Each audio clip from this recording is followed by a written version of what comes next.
Hey guys, what's going on? FYMyPon here, and welcome back to Across the Obelisk.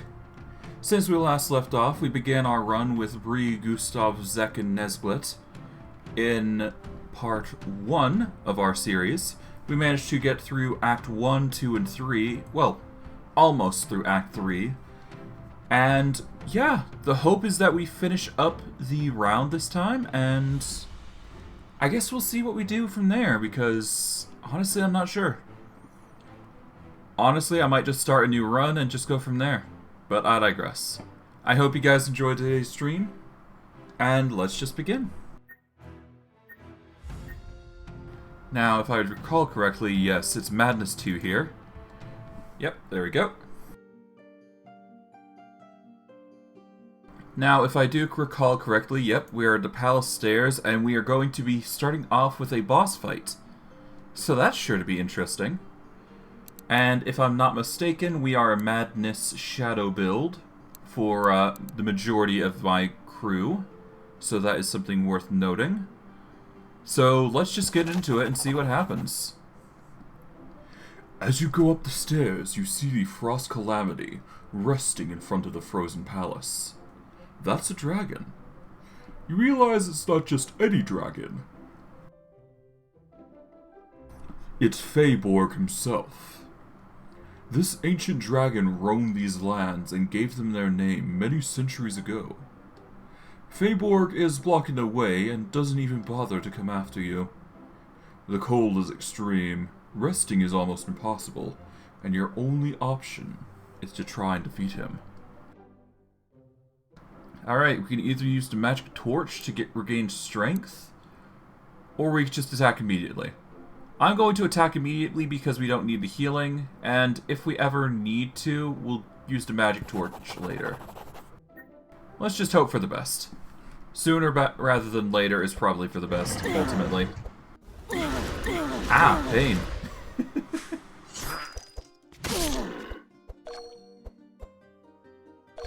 Well, rip Gustav, he's not getting his turn. Oh well. Alright, we'll start with a battle shout, and then go with stockade so everybody gets thorns. And then we'll move on to Zek. As for what he does, I think it's in our best interest to use... what do we got? If I'm not mistaken, our abilities... Hold on. Not Tome of Knowledge. No. Let's see. Curse Dagger applies more. Well, let's do a Curse of Vulnerability, see what that does, because that's going to give 6 vulnerable, starting off, which will help deal more damage. Okay, with that, we've got 6 vulnerable. Then we will use the Book of Nightmares to get 3 nightmares into our deck. Oh, no, wait, into our hand. Then we can just spam those. There we go. That's a lot, jeez. Alright, Clairvoyance is hit. We get Meditate off. And we got quite a few things. We got the Pandemonium, we've got Night Terror. Let's start off with Night Terror. Then we will use... Do we use the Chosen One or Pandemonium? Well, I guess we could use both. But in favor of using this more, I'm going to use Pandemonium first to get the vulnerable charge. Wait, hold on. No, if I use the Chosen One, then I can use Pandemonium and get even more charges of damage off. And that brings him down to 1,417 HP, which only makes my job much easier. Alright, perfect. With that, I can throw down a Prismatic Field to make everybody a bit stronger. I'm going to get the Cursomancy off for Prismatic Field. Can I get this off? Dark Future? Not really. And besides, he's got Thorns now, which is annoying. That's going to hurt a lot now that I think about it. Do I want to risk it? Yeah, his, yeah, that's not a lot. So I guess... Yeah, no, those Thorns are annoying. I guess we slow. That's a lot of damage, jeez. I can't really do much, so I'm gonna hold off on Zek for now. Ow, pain.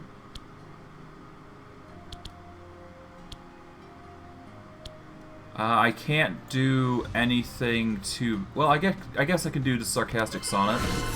But Gustav's hurting really bad now. Pain.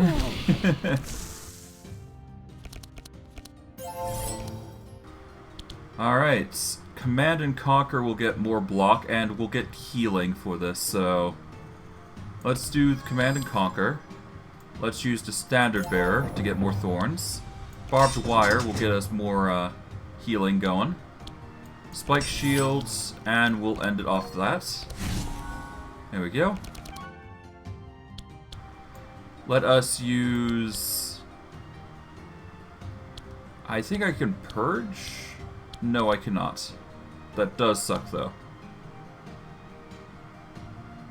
Alright. I can Banish, or I can Dispel. I'm going to use Mass Dispel here. That way we cleanse all the negatives that we're suffering from. We will then follow up with... not Mind Vision, but we're going to go with... Mind Blast. We'll get the Expected Prophecy going. And we will put Temporal Chains and Anthem of Hope on the top of our deck next. That way we can just throw down another Mind Blast and make him suffer even more. And we get more healing because of it, so that's a boon no matter what. Last Requiem. Unfortunately, we don't have enough for the Last Requiem, so that does suck. But we can do a Vitalizing Serenade. We can follow up with an Encore, which I think is for the best. We'll throw down another Vitalizing Serenade for another, to get even more regeneration. We will tune up to reveal 3 cards, so that way we can get a... we don't need the Eternal Lullaby, so we're going to go for the Power Slave, I guess. And use that alongside Whispering Lies for extra damage. Now he's really suffering. Alright, we're going to... he's low enough initiative that I don't need to worry about it.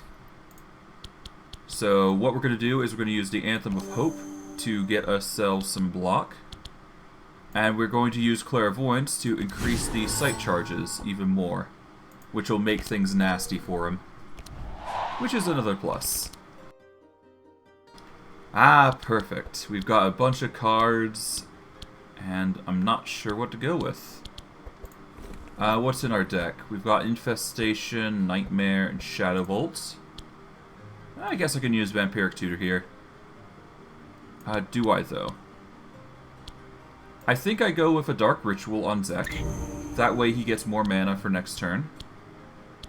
We will then use...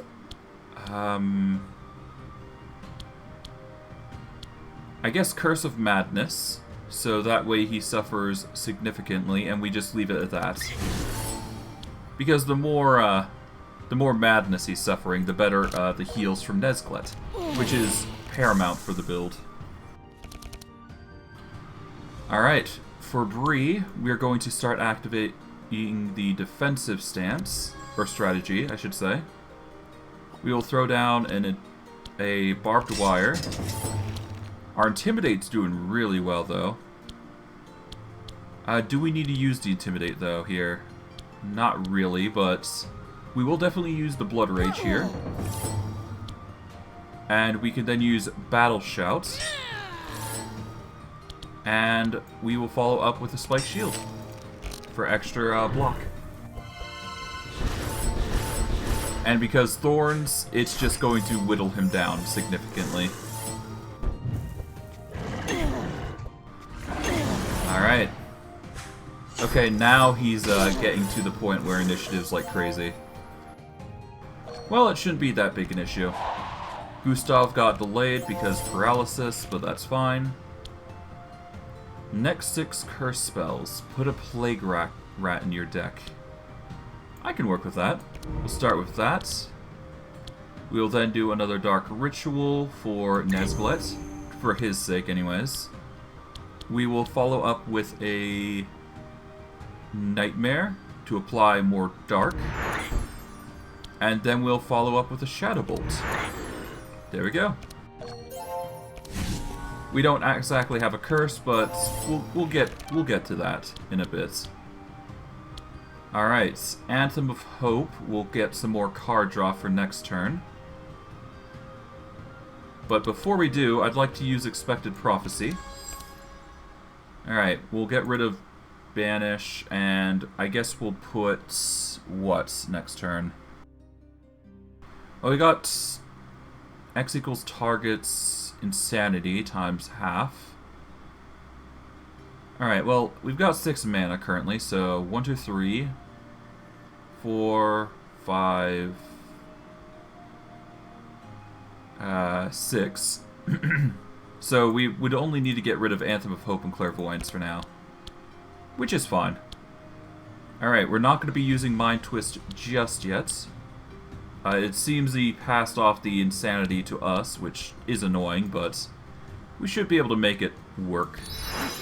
Alright, Mental Shape, Mind Twist, and we will innervate whom? I guess Nezglekt, so that way he's got 14 heal. And everybody just heals a bunch, because insanity is just spread over to everybody now at this point, which is good. For us, anyways. Alright, we're going to activate Blood Rage for more mana. We'll activate Thousand Needles, Spike Shields, and off we go with 82 Thorns. Ah, Gustav got delayed again. This man really hates Gustav, my cleric. Well, unfortunately for him, we've got Temporal Chains. So he is going to suffer immensely. So we'll just use Temporal Chains to slow him down immensely for next turn. Alright, Nezglekt got the heal off. That'll give us a chance to use Prismatic Field if we so desire. But I'm going to actually abstain in favor of just focusing on curses now. Now do I go with the Curse of... I guess we go with the Curse of Exhaustion and Curse of Shadows if we want high scaling. But I'm actually going to go for the Curse of Madness because more madness, obviously. And we could, of course, get Plague Rat. And we transfer one of our curses over to him. Ah! We transfer back the Curse of Insanity. We transfer our Insanity over. Good. That makes things a lot easier for us. Alright, we double down on the Intimidate. Throw down a Battle Shout. And I guess we Torrent of Thorns for extra damage. It'll apply to Bleed. Alternatively, we go for the Shield Spikes, which I'm actually... Yeah, no, I'll go with the Torrent, because why not? We've got 99 Thorns after all. And Gustav is paralyzed, but that's besides the point. Okay. We could throw down a Dark Future with all of those Sight charges. I'm actually going to go for the Deeper Darkness. Just so I can get the stun off. That way I can throw down a Plague Rat for an additional Nightmare. Just to make his life even worse. Nice. Okay, for this one, we are going to use... Oh, we've got 10 normal cards, jeez. I guess Mind Visions, yeah. 200 damage. That'll be the finisher.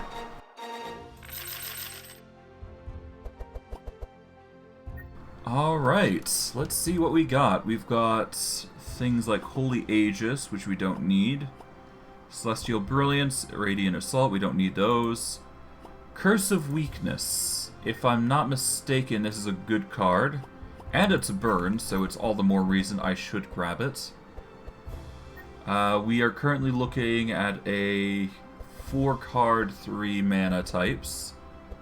And we don't have a Curse of Weakness currently, so I think it's in our best interest to grab, strictly because it will reduce damage and healing done. So it's not that bad. Plus I can upgrade it to a 4th level casting, so all the more reason to grab it. So we'll grab that. Let's see. Our Bard...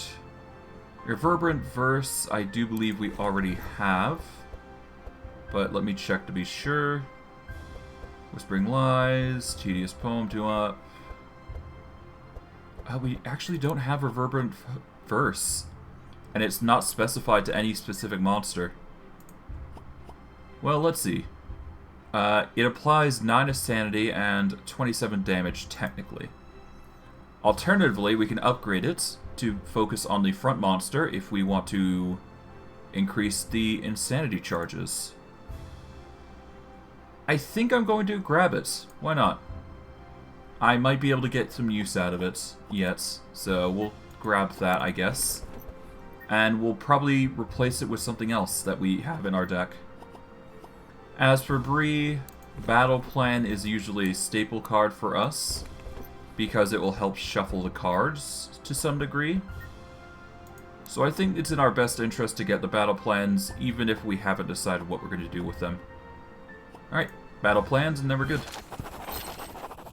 After a hard battle and almost freezing to death, you managed to wound Feyborg enough for him to take flight and flee. You never thought that you would encounter a dragon, let alone such an ancient one. The mere fact that you made him flee is a great achievement. The path to the obelisk is clear, and you are hopeful that without Feyborg nearby, the city will thaw in time. Where he was resting, you see a large golden chest. A few of Feyborg's scales have fallen during the fight. You keep one of them and open the chest. Inside, you have found gold, magic shards, and many rare magic items. And for our troubles, we got a ton of interesting gear. To start out with, we've got a cursed version of the Ninja Scroll, which basically increases the evasion charges we got. So for Gustav, that's not bad. We've got the Ring of Protection, we got Feyborg Scales, Freezing Ink. Oh, there's the Elven Quiver. Every turn gain 2 sharp. Dang, if we were using sharp, then... Wait, hold on. Does Bree use sharp? I think she only has 1... No, she's using piercing. Ah, so it would work. That's assuming I want to get rid of the Warrior's Code, which increases the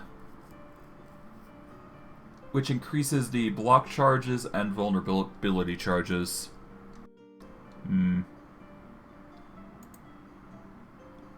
I think we actually go for the Elven Quiver, because it is stacking 2 sharp, not just 1. So at the very least, we're getting 1 stack of sharp every turn. I'm going to abstain from it. We will give Gustav the Ninja Scroll. The Warrior's Code is already on Bree, so we don't need another one. We don't need the Frozen Tear. Freezing Ink is also not something we're going to need. Holy Hammer, nope. I think we go with the Ring of Protection, actually. Because that will give an additional reinforced charge, which is actually good for her build. Alright, we'll give the Ring of Protection to her. The Elven Quiver is only good for melee characters, so it is not so good on Zek or Nezglekt. I don't think we're going to get anything better than what we've got currently. Yeah, combat start, recover 6 HP. I don't think we need the Soul Lantern anymore. It was nice early on, but now that we're healing so much, we don't need it.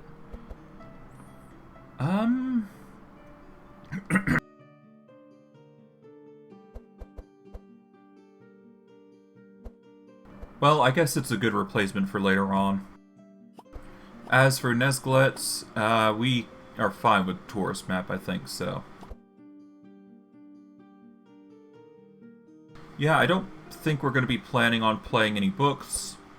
We're also not going to be playing some chill, so I guess it's gold for these. There we go. We'll just get something fancy next act. You are in front of the obelisk. This is your third obelisk, but this one is different from the other two. The energy that emanates from it is much greater, and the runes shine with much more intensity. With difficulty, you read the obelisk runes aloud, and the ground shakes, and the obelisk wall warps. This time, a very large portal is created. A blinding white light comes out of the large portal, but it seems harmless. There's only one place to go. The end of your quest is near. You cross the portal, and before you realize it, you're already in another place. And now we are in Act 4. I'm not sure how far we're going to go, but I guess we'll see. Although they had been accustomed to crossing the obelisks, this time the sensation had been somewhat different. When they looked around, they were astonished. Endless clouds and ancient ruins floated around them. Where were they? Certainly this place could not be reached on foot or in any normal way.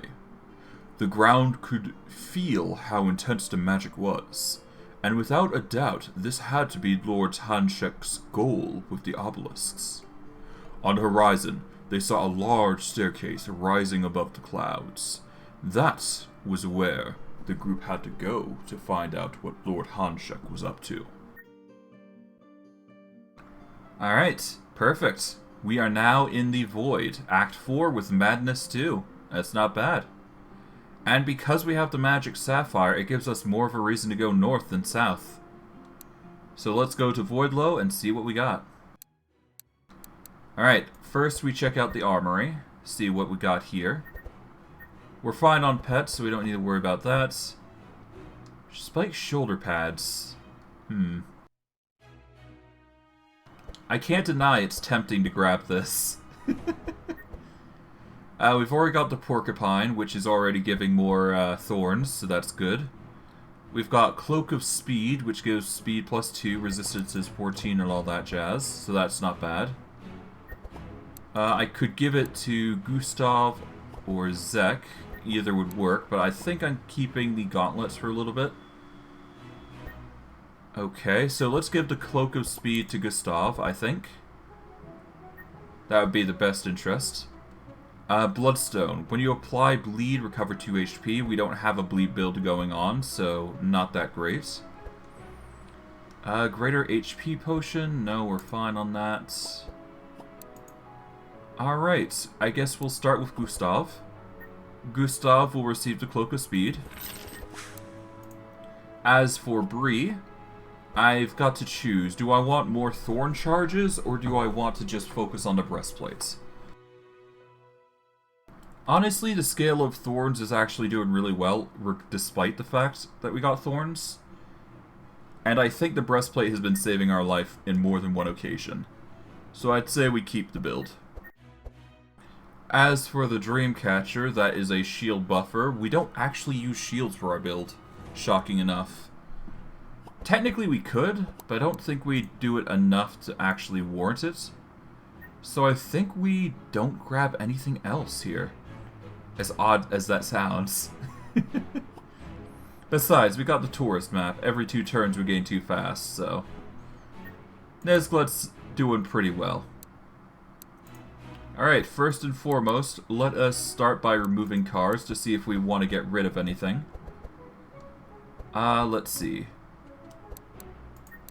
How's Bree looking for cards? We got 1, 2, 3, 4, 5, 6, 7, or 6, 7, 8. Okay, so let's get rid of the spike shield. Well, 1 spike shield.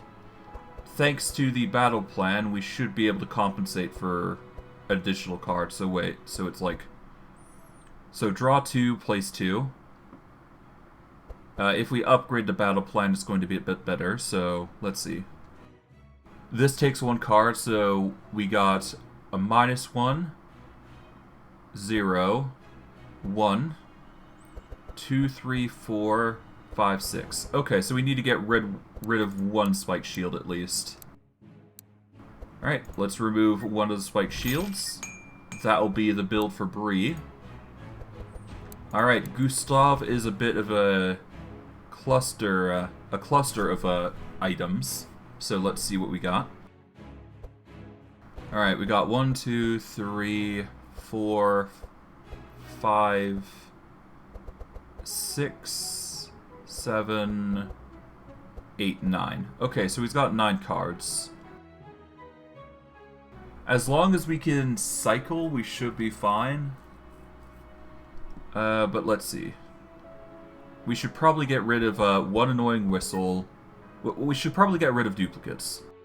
So we'll get rid of annoying whistle. We'll get rid of a whispering lies. That way we have more diversity with our choices. Alright, let's get rid of a whispering lie. And annoying whistle. Sweet melodies are burns, so we'll keep those, as well as the vitalizing serenades. Last Requiem's an interesting one, but we won't be able to upgrade, or won't be able to deal with that just yet. Do we make Shadow Step a burn? I'm not sure. Let's see. Do we want to deal 9 or 15? I think a focused cast is better, rather than a front monster one. Because as much as I like the insanity stacking more, I think it's better if we just target people. So upgrade with green. Last Requiem, we'll wait until the near end of the game to upgrade. I'm not sure if we're going to upgrade higher or lower, but I'm thinking higher is better. As for Shadow Step, Energize, Fast, and Stealth is pretty good. Can we get a card draw item? That would be the best course of action here. Or at least a cycle going through. Trace. We could upgrade it to be a hero or self card. Either way, it would work. Let's see. It would cycle out through 5 cards, I do believe, so.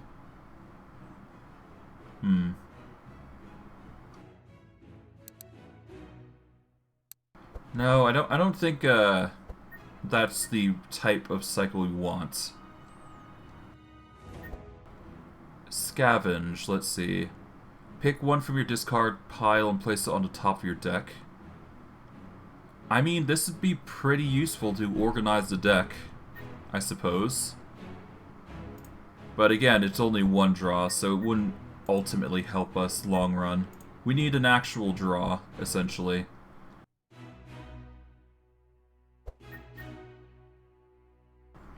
Let's see. Song spells, no. Setup. Draw 3, place 2 from your hand to the top of your deck. This is what we're looking for. We'll get a setup so we can actually draw 3, gain 1 energize, and then we can place 1 from our hand to the top of our deck. I think one of these setups is actually paramount for the build. Alright, but with the setup, then we have a card draw of 2 technically. So, let's see. 1, 5, 6, 7, to 5. There we go. Setup does it for us. Alright, let's level up setup so it's built to do that. And that way we can keep Shadow Step, which will give us another Energize to work with. Alright, as for Zek, let's see his build. Alright, Zek has 1, 2, 3, 4, 5, 6, 7, 8, 9, 10, 11. About... Wait, hold on. I don't think I included Darkness Fall, so let me check again.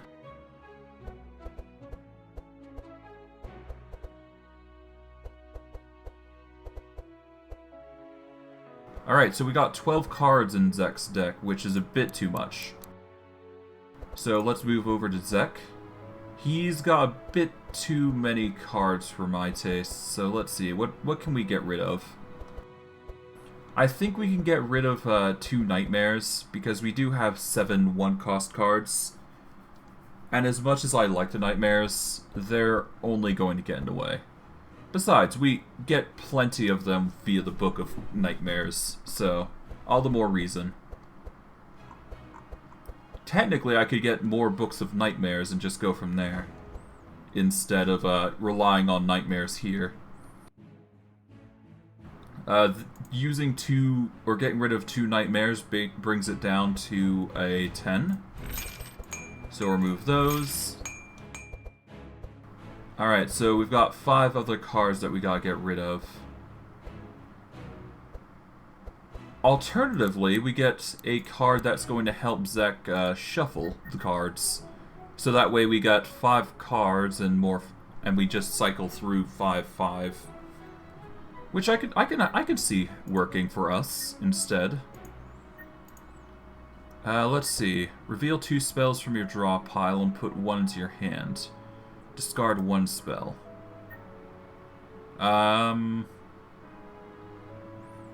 The Shifting Scroll is a burn, unfortunately, so that is going to be annoying.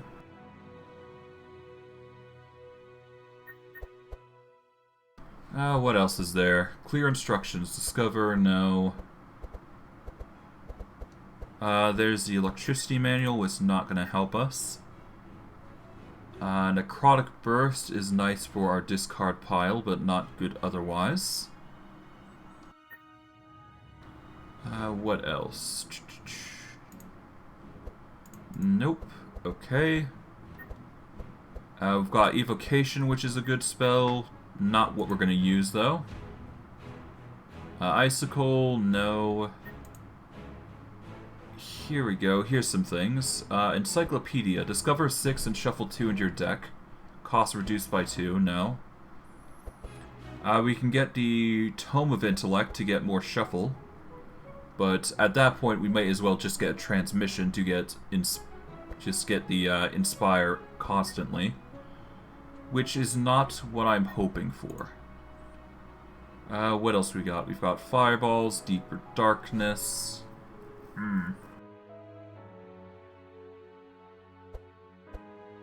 Nothing I want in particular, it seems. Squall is not going to help us. Shadow Binding, while nice, is not going to be useful to us. Curse of Decay, Ice Comet. Nope, nope, nope. Okay. Yeah, no. That sucks, but we don't have anything we can really give to everybody.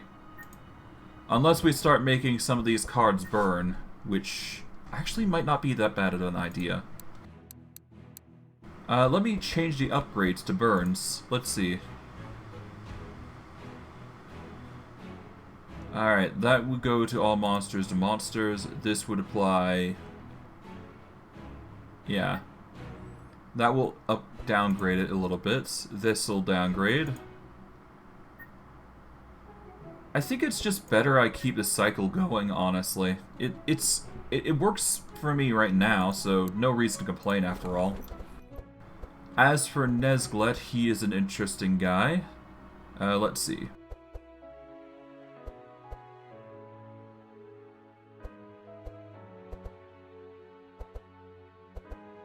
Okay, so he has 7 cards. Expected Prophecy counts as a draw 2, so basically it brings it down to a 6, I do believe. So that does work, but honestly, I'd rather get rid of Expected Prophecy because it's not that great. Unless I upgrade it right. So, let's see. Expected Prophecy, draw 3 and place 1. Let's go with the draw 3, place 1. I think that's a bit better. As for Innervate, we're fine. Temporal Chains we can upgrade.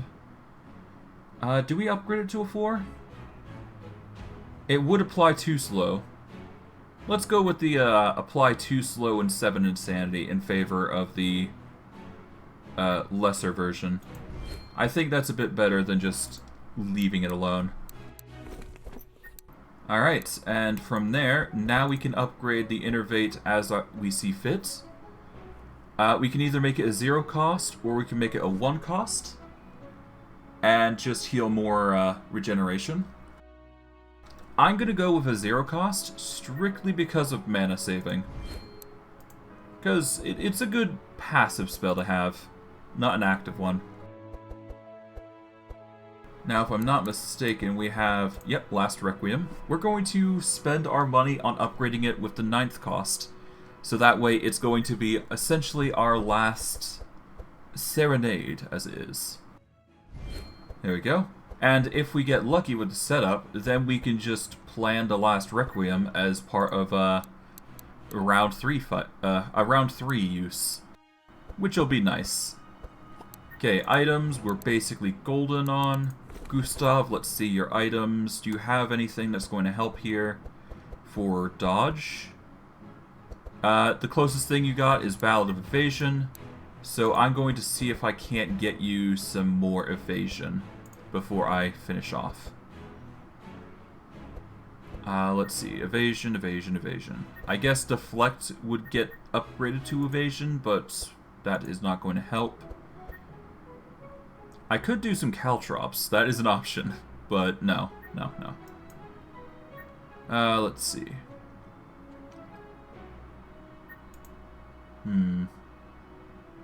Yeah, no evasion on 1. How about 2 cost cards?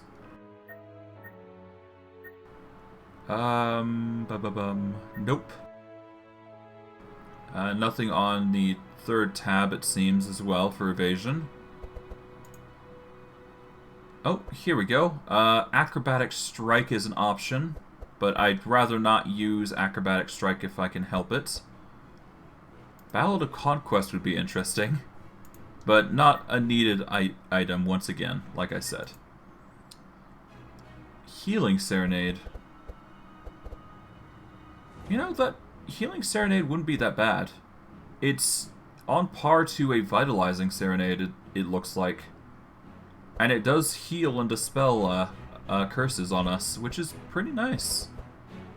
I'll have to consider it when I'm nearing the end of the game. But until then, let's just upgrade what we can, if anything, which is probably nothing. Yep, we won't be able to get the battle plan upgraded. Drain life, no. Curse, no. Okay, I think we are basically good to go. Alright. Let's do this.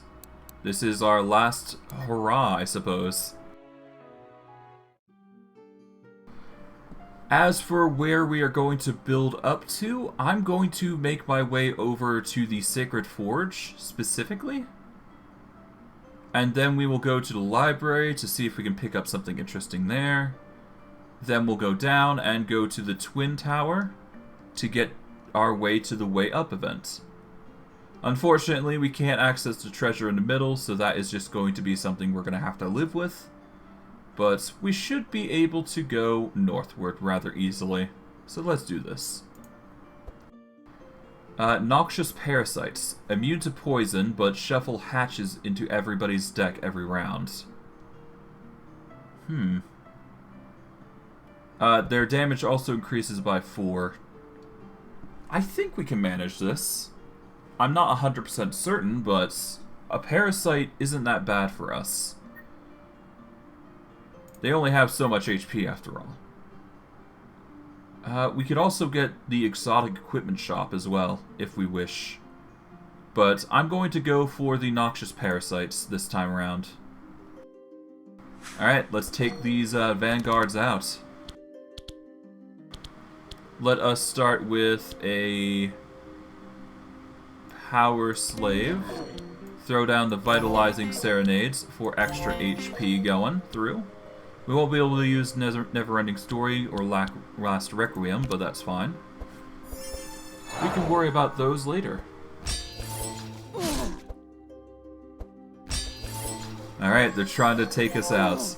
Unfortunately for them, we are fully prepared to take them out ourselves. Alright, we start with a command and conquer. Throw down a defensive strat, I do believe. There we go. We will then throw down a battle plan for extra mana next turn. We will put the intimidate and... well, not the intimidate. Let's put these spiked shields for next turn. In favor of getting 30 block, I think. Alright, we battle shouts. And let us intimidate whom? I guess we intimidate the guy in the front, the vanguard. Yeah, let's do that. Alright, we've now got a power 10 ability. Let's start with Vampiric Tutor, I do believe. Alright, we managed to get the Deep Darkness ability, which is going to be nice. We'll start with that. Or do we use Curse of Vulnerability? I'm going to go with the Curse of Vulnerability, because more harm is better. So we'll start with the Curse there. We will follow up with the Curse of Madness. Then we follow up with the Curse of Shadows. And yeah, no, that guy's almost dead, jeez. Alright, let's go with the Meditate. And I guess we throw down the Clairvoyance Pandemonium combo. Yeah, Clairvoyance and Pandemonium. There we go. The Vanguard up front is nearly dead.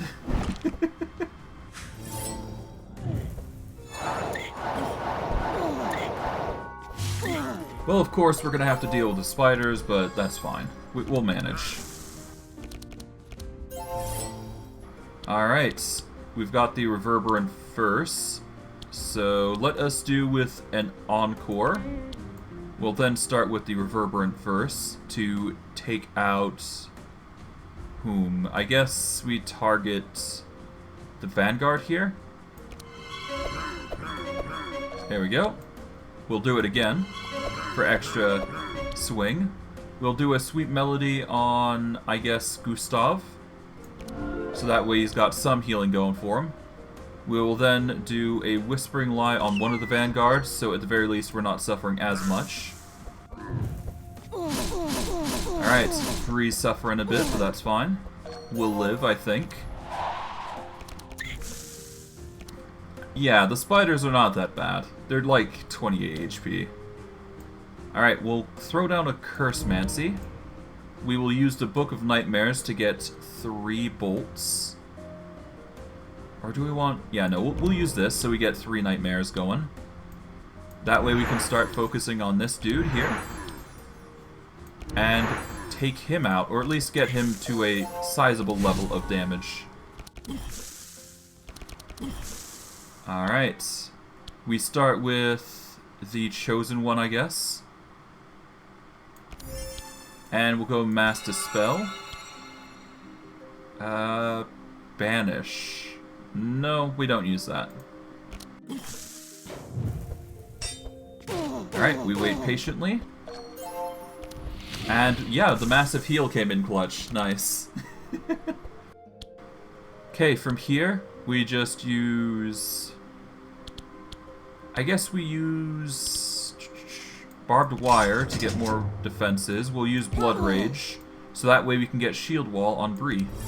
So she's got a ton of block now. And the Fortify will handle most of the job, so all the more reason to do it. We will throw down a Ballad of Evasion, I believe? Yeah, we'll throw down a Ballad of Evasion. We will then tune up to get ourselves the Sweet Melody. That way we can produce some healing and a debuff remover for Bree. And we'll follow up with Shadow Step. So that way Gustav is not going to be directly targeted anyways. Alright, Vanguard's basically on death's door. Nice. I should be able to get rid of the ball now, but we're going to focus on the gunner. And I guess we start with clairvoyance. We'll do mental shake on him. I'll do another mind blast, get rid of all of his evasion, and then we'll just follow up with Bree by giving her a bunch of innervate and more mana. So all the more reason to use it. Alright, time for Zek. Okay, we can't use Darkness Falls, which does suck, but we can use Curse of Weakness or Black Death and whatnot. So I'm going to use Curse of Weakness to start out with. Or do we use Curse of Decay? No, Curse of Weakness because we need the mana. We'll then follow up with Black Death, starting the focus on the gunner. And that way this damage just goes everywhere. And there we go. And now we've got the oddball here. Ah! More spiders. We'll just go with Spike Shield, we'll go Intimidate, and we'll do Thorns just to reduce their HP. Now we just wait for the oddball. And of course the spiders, which are just going to slowly start stacking poison, but it's not going to be enough.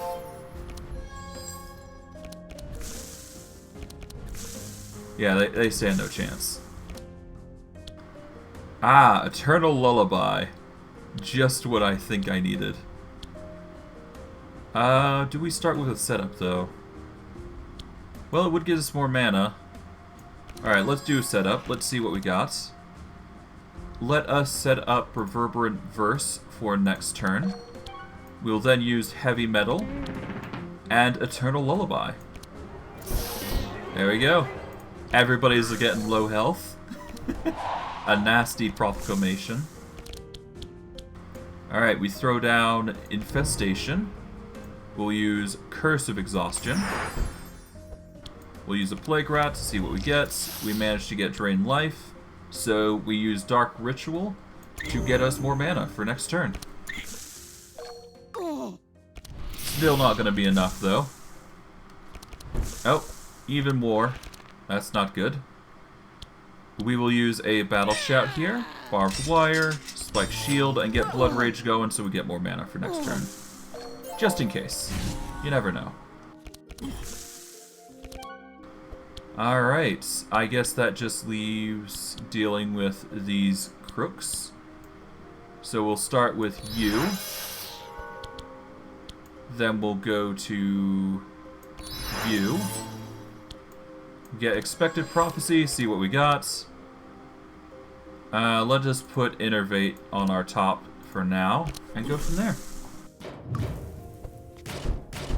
Alright, there we go. Because the orb went first, we got it. Oh, we unlocked something. Interesting. Yeah, no, it's... Okay, we got Guardian Angel. Grants 1 invulnerable, grants 3 buffer, and heals 47 HP. That isn't a bad card. If I could apply more vulnerable, it would be even better. But I think because it is a burn card, it's not that bad. Honestly, I would love it, but I'm playing Nezglekt, and he isn't much of a Guardian Angel, I must admit. So we're going to abstain from those cards. We'll get rid of those cards. Last reward. Pick 1 from your discard pile and put it into your hand. Pick 1 from your discard pile and put it to your hand. Honestly, I'm going to grab Last Reward. Strictly because having an additional card that you can just grab freely is not bad. If I can get it from my Vanished pile, that only makes it better. So we'll grab that. And what else? We've got Blood Rage. Yeah, we don't need another, so we're good. Colossal Blow would be interesting, but not something we need for Bree. Alright, to the old warehouse. You arrive at some ruins full of piles of rubble and worn objects. It seems that this place was an old warehouse. After investigating a bit, you see 4 piles that might contain some objects that are still in good condition. With some luck, you might find something really unique. You don't have the time to remove the rubble and investigate all the piles, so you'll have to decide on one of them. Which pile do you investigate? Let's see. We've got... Let's see equipment. We've got golds and silvers. Alright, so armor, shield, or armor and ring are silver. Rest are gold. We got some bronze from Gustav with a weapon and ring. We got a bronze for Nezglekt. And silvers for the most part. I think we go for... I don't know, hold on. Let's see. Weapon, gold, bronze, gold, gold. Alright, silver, silver, gold, silver. Silver, bronze, gold, gold. And silver, bronze, silver, gold. Okay, so it's really a choice between armor, I think, and armor and accessories. Those seem to be the most important. Or jewelry. I think armor is the most important. Let's search through the armor pile. Alright, let's see what we get. Critical success. You have found truly ancient and unique objects for armor. Alright, we got the Retaliator and the Defiler. The Retaliator, transfer 3 curses and deal 12 mind damage? That's not bad. It's a random monster, but all the more, it's 20 block. That's hard to pass up. The Defiler reduces speed, it increases our block, but when you block, you deal 8 damage and apply 2 dark and 1 poison. Now, if I'm not mistaken, giving it to somebody like Nezglekt is actually going to be pretty nasty. But it's only when I block, so it's literally a Bree exclusive. Reprisal, on the other hand, doesn't seem to have that limit. Alright, in that case, because it is a mind damage, we are going to give Bree the Defiler in favor of her block benefits, because her resistance is going to be boosted up to 20% instead, which is pretty nice.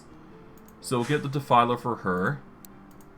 And I think we give the Retaliator to Nezglekt over Gustav.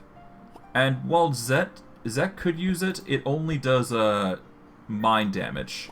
So it's really only good for Nezglekt here. So we're going to give him the Retaliator. As for the other items, we'll just get the gold, because why not? And from there, Putrefaction. Oh, we are absolutely not grabbing that, as much as I'd love the challenging shout. Cursed variety, that is. That really does suck. Immunity to dark and decay. Yeah, no, we can't afford that, unfortunately. That is just a bit too difficult for us. Alright, let's start with what? We've got single targets, and we got reverberance. Let's focus on the Lancer in the very back. I think that's our primary target here. Alright, reverberance. There we go. We will do a Whispering Lies. And throw down an Annoying Whistle. And I guess we tune up as well. We can't get any of those, but we can do Sweet Melody, I suppose. As for who receives the Sweet Melody, I guess we give it to Zek.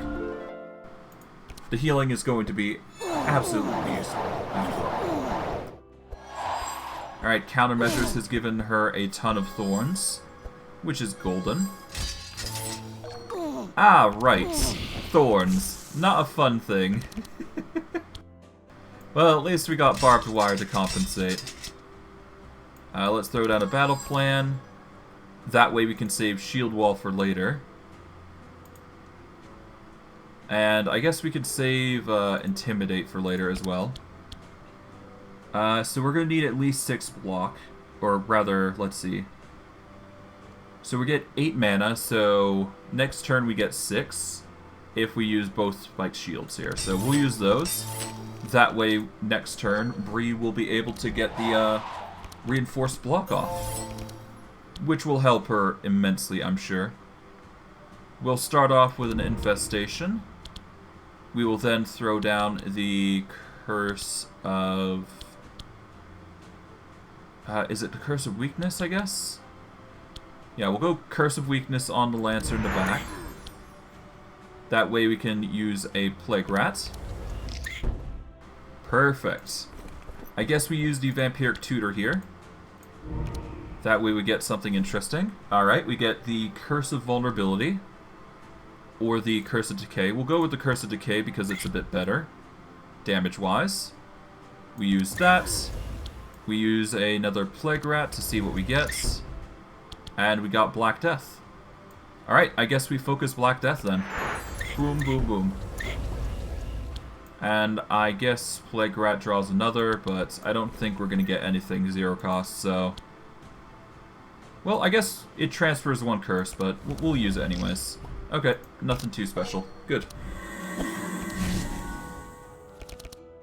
Alright, we follow up with a Meditate. And I guess we double down on the Clairvoyance. Well, first we're going to want to use Temporal Chains on... Yeah, we use Temporal Chains on the Gunner. That way, at the very least, Gustav can go. Then we follow up with Clairvoyance, and follow up with another Clairvoyance for extra damage. There we go. And mass healing, which is going to be nice. Coolio. Alright, let us start with a setup. Get everybody, or get our deck sorted. We put 1 away for now. We will put the last Requiem for later. Oh wait, no, the last Requiem is a stanza 3. We're already on stanza 3. Okay, we don't actually have the requirements to use it currently, which does suck. We'll put last Requiem away for now, as much as I'd like to. At the end of turn, suffer 1 fatigue. Can't be purged. Alright, we suffer... Alright, we get a Power Slave going. Then we use Vitalizing Serenade, I guess? Yep. That'll give us another mana, and then we can use Last Reward. And that way we can draw ourselves a... I guess we can do a burnable setup as well. Yeah, let's do a burnable setup. That way we get an additional gain 1 energy. That way we can put... I guess Neverending Story goes next. Or Eternal Lullaby. I guess we go Last Requiem. It's fine.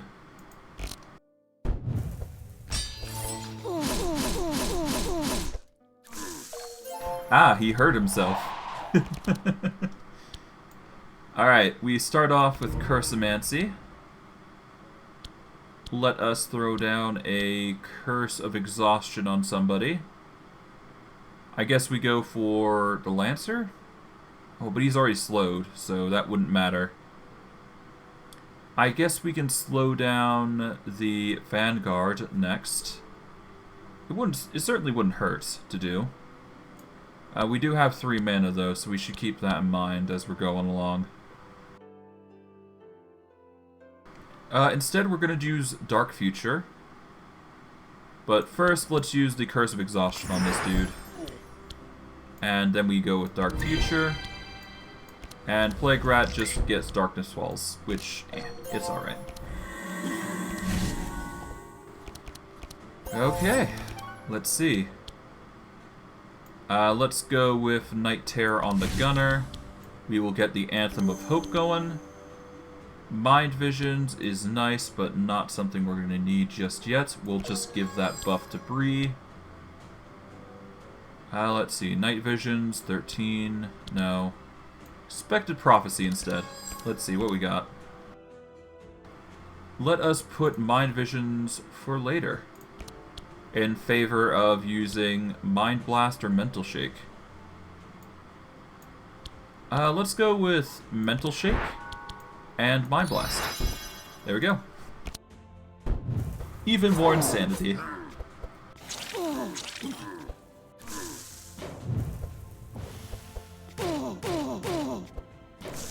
Alright, we patiently wait.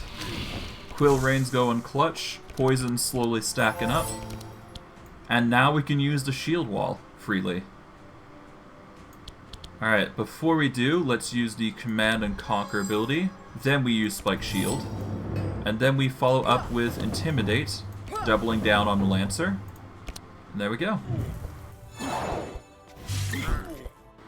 Big deeps on the block.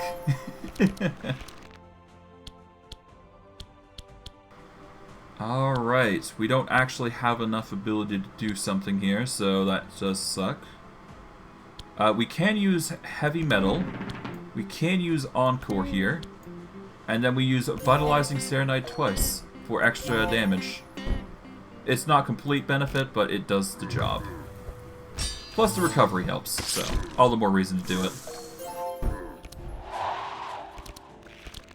Alright, I think it's high time we deal with one of these guys, so let's go with the Book of Nightmares. And I guess we take out you. We will then use Nightmare, Nightmare, Nightmare for the kill, Plague Rats, and we got Darkness Falls, which is fine. We don't need it. But yeah, no, we finally took out one of them. We will now use the Chosen One. Or, hold on. I don't think we can get away with the Chosen One. We should be able to get away with dealing with the Vanguard. We can deal 50 damage there. Is it enough, though? I don't think it is. We can definitely use the Mind Vision, though. Let's use... Yeah, let's use the Chosen One, and then we'll use Mind Blast. Boom. Not the best result, but it'll do. We get the Chosen One off anyways, so... Bigger buffs. Alright, for this we go with a Blood Rage, do a Defensive Strategy, Standard Bearer, and we Stockade up. There we go. Even more block, even more Thorns. And they'll slowly die from the Thorns, which is the end goal for Bree and all that. Okay, Bree is suffering because of the vulnerability charges, which does suck, but we'll be fine. We'll be fine. Alright, discard pile. What do we got? We've got last... Oh! Hold on. Last Reward into Last Requiem. Ah, nuts. We can't use it yet. Dang. That would have been lovely, but unfortunately not. Oh well. I guess we will just follow up with a Whispering Lies and just get the annoying whistle off. There we go. Ah, dang. I was so close to getting that high quality card. Oh well. We can just do Deeper Darkness then, I guess. There we go. Done. Good quality, but I'm still not happy with the results, but whatever. Curse of Madness we're fine with. Yeah, we don't need Protect from Evil. Uproot we're immediately grabbing because we will need to use that in certain fights. As for everything else, we'll just leave it alone. Torrent Thorns, meh, it's fine. Alright, to the Sacred Forge we go. You encounter a white construct hitting an anvil with a hammer, and next to it you can see an inactive oddball. As you approach, it says to you, "Fear not, I am a blacksmith who loves working with platinum. Right now I was trying to fix this oddball, but I lack another type of metal to fix its damaged dark side. I'm also very good at forging magical items, like this platinum ring that you can keep. But if you give me some kind of rare material, I'll make you something even more impressive. Do you have something he can forge for an item? We offer him the magical sapphire. He takes the sapphire and starts forging a magical item. After a while, he gives you a finished magic amulet and the platinum ring. You thank him before you leave. The platinum ring is an obvious choice. It just basically means you heal more. In the case of Nezglekt, I'm not sure if it works, but I do believe it does. So it's actually a really good item for Bree, even if we do lose out on fortifications. So we're going to give that to Bree. The Sapphire Amulet. That gives Energize, and it increases the Energize amount. This is a really good card if you're looking to buff up your stats. Or you're buff up your Energize. Honestly, I think this goes to Nezglekt, as odd as that sounds. While I could give it to Zek because he does have the card there, Nezglekt does have the Meditate buff and Innervate. Innervate's just going to stack up to 2 instead. So that just makes his free card even better. So the Sapphire Amulet is a golden go-to. As for the other two, they're just tough out of luck. So yeah, that is going to be our build there. Fungal Outbreak, Immune to Insanity. Okay, I'm sorry, but no. We can't do that. Unfortunately, we can't go for that. Last Reward, unfortunately, requires us to wait. So what we're going to do is we're going to follow up with... I guess we go with a Sweet Melody on, I guess... Well, hold on. Let's start with the tune-up. And let's bring out the Never-Ending Story to start with. There we go. Well, RIP. That requires stanza 3. Never mind. Okay. I guess we give a buffer to Zek, because the healing will pass on sides, so we go with Sweet Melody on Gustav as well. And we can't use Last Reward because those bird cards. RIP. Well, at least we got a dodge going. That's good enough. Alright, we've got Lancers up the wazoo. And of course they're throwing down Vulnerable like crazy. Okay, I think it's in our best interest to start focusing on the front guy. Let's start off with a battle plan. Let's see what we get. Alright, let's put 2 cards away. I guess we'll put the Spike Shield away. Yeah, we'll put the Spike Shield away, and then we'll put the Standard Bearer away. Yeah, Standard Bearer. There you go. We'll start with the Command and Conquer, defensive strategy. We'll then follow up with the Barbed Wire. Then we can use Standard Bearer to get the healing off, and Thorns. We'll then use a Spike Shield, and we will intimidate... Let's go with the dude up front. Why not? We don't get the blockade, but that's fine. We'll live. Alright, we're going to start off with a Book of Nightmares for Zek. That way we get 3 nightmares going. We will then throw down a Curse of Madness on the Lancer up front. We'll do a Dark Ritual on Zek to get him more mana. And then we just spam the nightmares on him to get him as much suffering from Dark as possible. He's already half dead, which is good. Alright, we'll throw down a Meditate. We'll get the Chosen One going. We'll Mind Blast. Mind Blast. And we will Mind Vision him. And throw down a Mass Dispel just for sakes. And we'll get Expected Prophecy going, why not?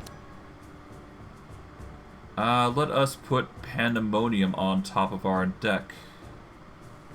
Yeah, Pandemonium, why not? There we go. Alright, that's 5 mana. Goodness gracious. That's a lot. Ah, I see. Eternal Lullaby. Alright, so that's going to cost 5, that's going to cost 6. We won't be able to use the Listring Lies if we use setup. But I think that's a cost I'm willing to make in favor of drawing 3. So let's do that. What do we get? Alright, what do we want to put on the top of our deck? We are currently in stanza 3, so that is something to keep in mind. Eternal Lullaby requires only 1. Are we going to use Ballad of Evasion? That's a good question. Let's start with that. If we use it, it's going to cost 2 mana. This is going to cost 4 mana if we use Reverberant Verse. So that's 4. It's going to cost 5 because of Power Slave. But, oh wait, no, it actually costs nothing because it's a Power Slave as it is. So that is that.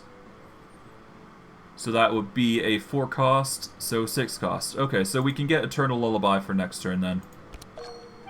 Alright, start off with Heavy Metal. Throw down the Power Slave. Then we throw down the... what was it? It was the Ballad of Evasion. There we go. Then we get the Reverberant Verse on... I guess the Lancer. Get him out of the way. Then we can throw down a Annoying Whistle, or we can combine Whispering Lies and Shadow Step. Let's go Whispering Lies on the Lancer in the back, and Shadow Step. There we go. We should probably actually focus on the Monk now that I think about it. He is kind of a big danger for us, I think. Alright, in our draw pile, we've got Deep Darkness, which is pretty good, so we'll just go with that. We'll get Curse of Vulnerability, because that's the strongest. And we will start pelting down the Monk, I suppose. Start with him. We will then throw down a Curse of Weakness, I believe, on the Lancer. That'll bring us down to 2 mana. We will then use Curse of Exhaustion on the Monk, and finalize with Black Death. There we go. And that is a ton of Dark Charges. Oh! Bree just covered it. Covered the last kill, though. Good. We will just go with an immediate Blood Rage, Shield Wall combo, and, you know, just buff up. Alright, we weaken the Lancer in the back, and now Nezglekt's turn. We can now purge everybody here. Innervate is now 2 mana, so that's nice. We will give extra mana to Gustav for later. For now, though, I think it is in our best interest to activate Night Terror on this one. We will then use Pandemonium, I guess. Yeah, Pandemonium. Boom, boom. That'll nearly kill, but not enough for the gunner, but hey, that's just par for the course. As for what we do, I guess we just go with the Sarcastic Sonic. That's an insta-kill. Done. That is a great quality result. We got a Circle of Healing. It's a corrupted card, and it is a burn. For healing, it's not bad. I don't need it, though, is the problem. Well, do I need it? Not really. We get plenty enough as it is, so no, I'm going to... Well, I guess he has 22 cards, so it doesn't matter if we grab it or not. Oh yeah, no, we don't actually benefit from healing, though.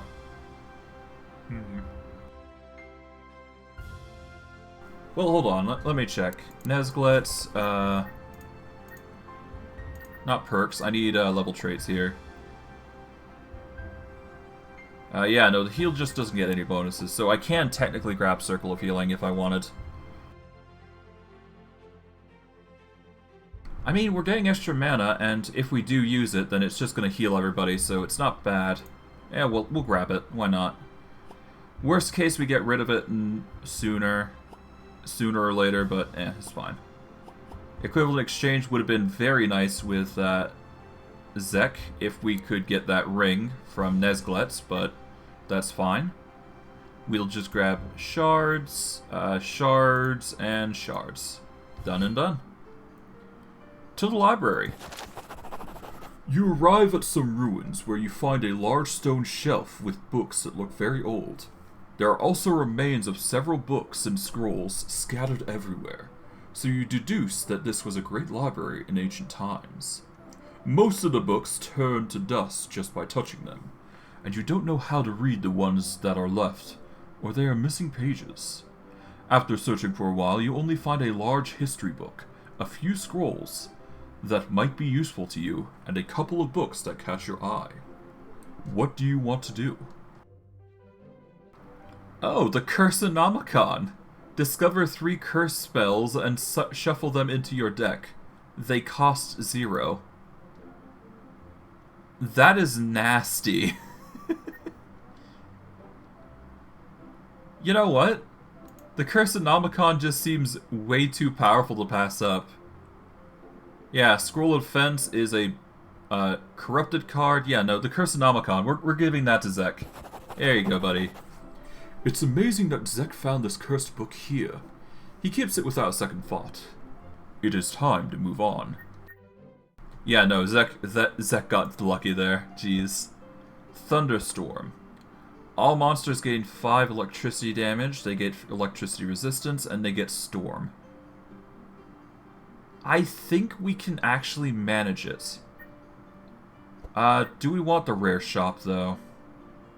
When are we going to get to a shop? The most we're going to get to is an upgrade pedestal, so I guess we go for this.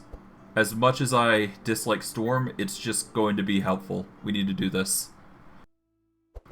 Alright, first goal, deal with the monk, because 3 cards is not fun. Alright, let's start with a setup. See what else we got. We'll put the last Requiem, well, we won't put the last Requiem away. Wait, hold on. Pick one from your discard pile and put it into your hand. Let's get last reward and put it on the top of our deck. That way we can get the lullaby going. And, yeah, get the slow going, which is going to help us more. I should use Power Slave first, though. Rip. Ah, well. We will just use Power Slave now. There we go. Too powerful. Oh, we didn't get it. Whatever. Okay, we are going to activate Barbed Wire, Battle Shout, and Stockade. That way we get as much as we can with our defenses. Ah, Darkness Falls. Alright. We're going to start with Darkness Falls, get everybody debuffed, and then we will use Black Death just to focus on the monk and deal as much damage as we can. Which it did pretty good chunks, considering the damage. Alright, for this, we're going to throw down... Alright, is this a spell? No, this is a skill. Okay, we'll get Meditate going. We will then use the Chosen One. We will then follow up with the Pandemonium. Yeah, we'll go with Pandemonium first. Then we follow up with Clairvoyance, the burn, I guess. And let's use Expected Prophecy to see if anything is interesting here. We will put Clairvoyance for next turn in favor of using Night Terror on the Psychic. There we go. Now it's their turns. They are trying their hardest. I will give them that. Certainly won't be enough, though. Certainly won't be enough. They are going to suffer immensely.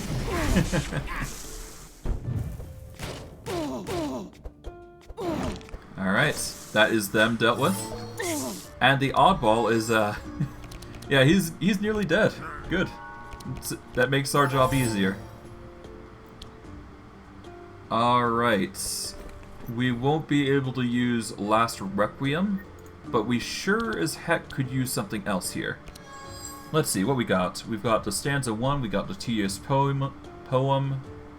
which is a stanza 2. Reverberant verse is nice, but not needed.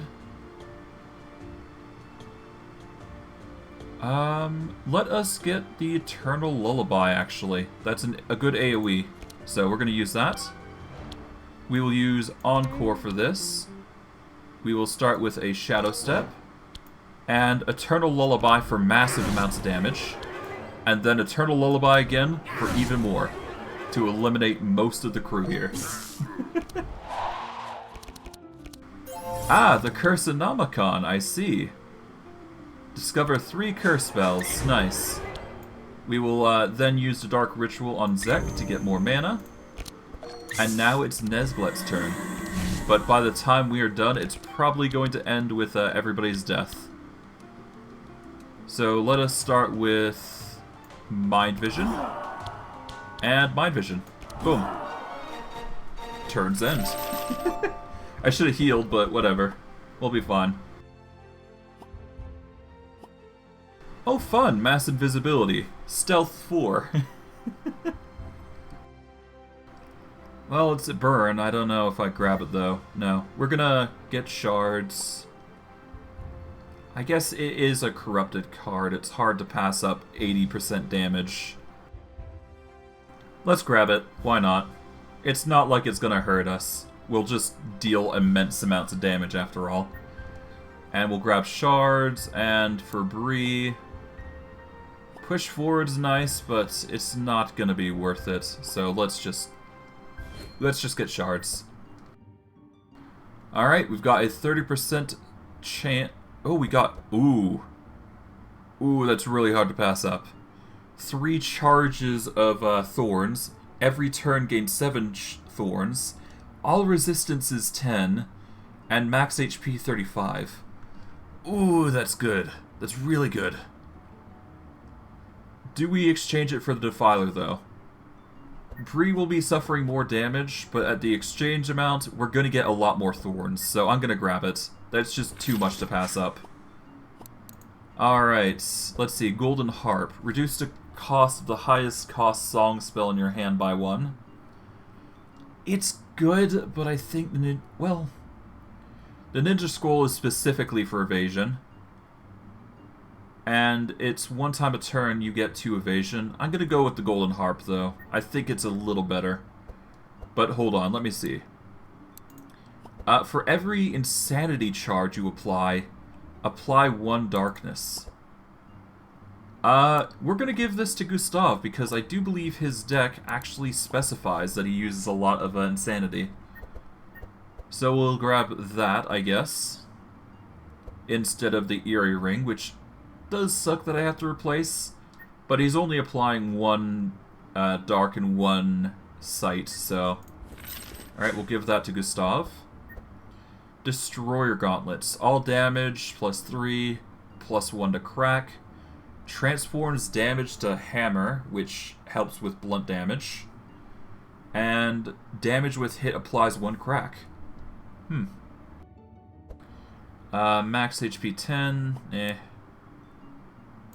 Alright, Zek. For every bleed. No. Nothing really sticks out with me. I think I just replaced the, yeah, I guess I just replaced the Ylmer's Branch with the Destroyer Gauntlet.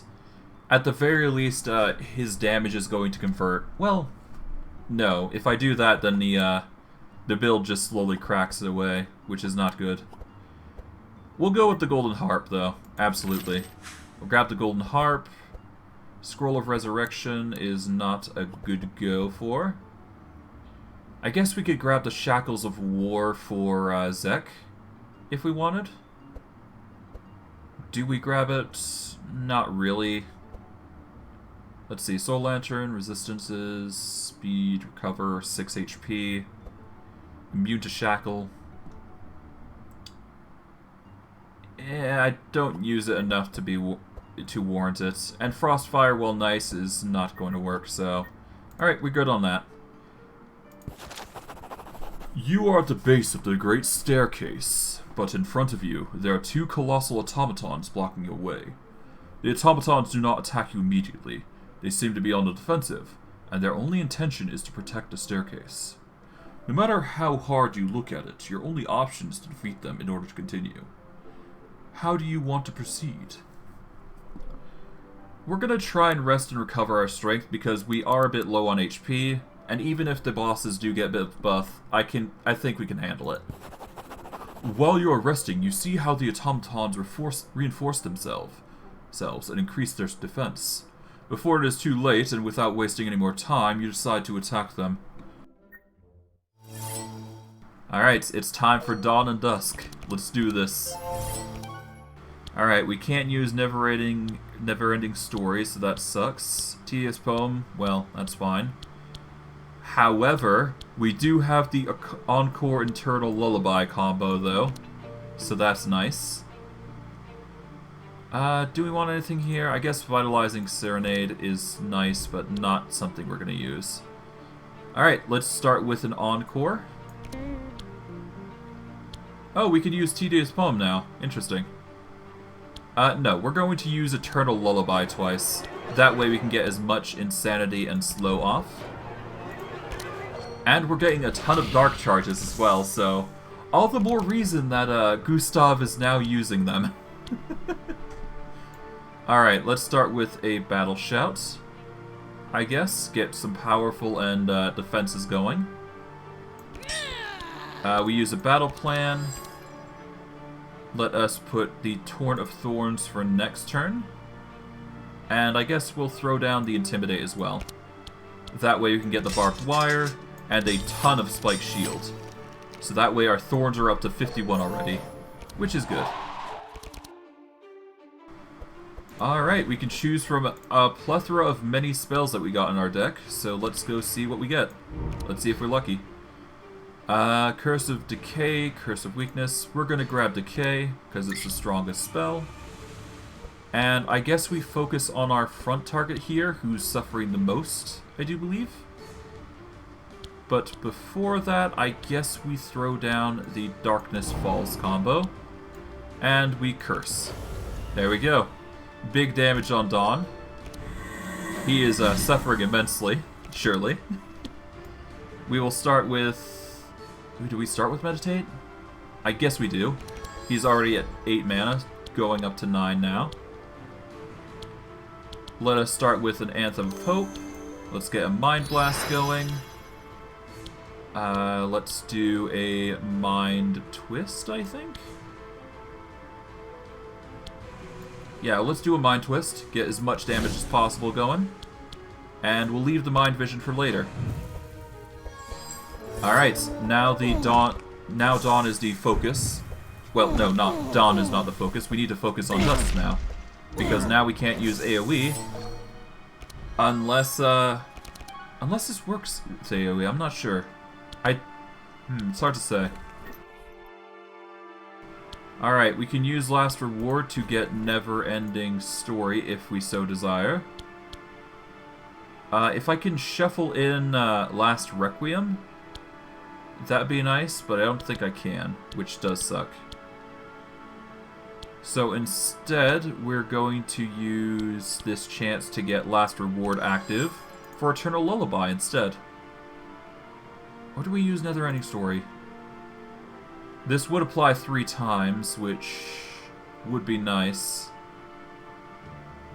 We'll get Never-Ending Story. Well, no, we'll get Eternal Lullaby. It's a bit better. That way, we can then use Heavy Metal. We can then follow up with a Shadow Step and Eternal Lullaby. Yeah, no, the AoE from Dawn Punishment sucks. Yeah, we're gonna have to single target for now.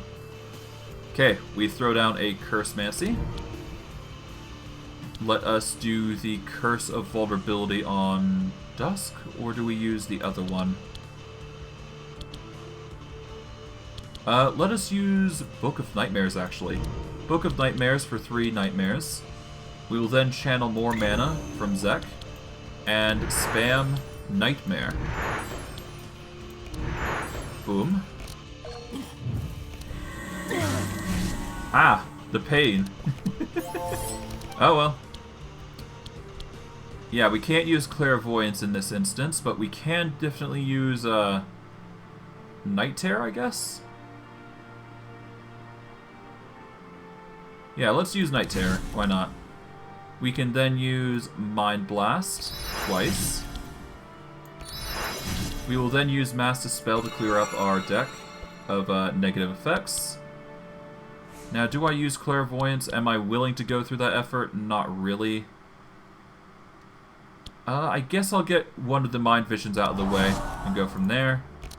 Just for the applications of insanity. But the healing does the most of it. So, yeah, we're good. Okay, let's start with commanding Conqueror? No, let's use Stockade here. We will then intimidate Dawn, I think, to prepare him for next turn. And then we are going to use Spike Shield for extra Thorns. We are going to see if we can get ourselves a taunt, because Bree kind of needs it. But if we can't, then that's just how it be. Alright, let's focus on Dawn now. He is our last target. Okay.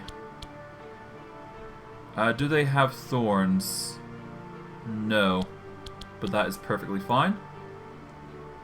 Let us start with Power Slave, or do we go something else? It does apply 3, but no, it's fine. Let us use Vitalizing Serenade. We'll then use the Annoying Whistle on Dawn. We'll then follow up with a Sweet Melody for Bree. And then we will Uproot on Dawn for prep. And then we'll just save the mana. Ah! Endless Abyss! What a time to come out. No, we're going to use Prismatic Field to buffer ourselves up. We'll then follow up with a Curse of Madness and a Curse of Exhaustion for extra damage.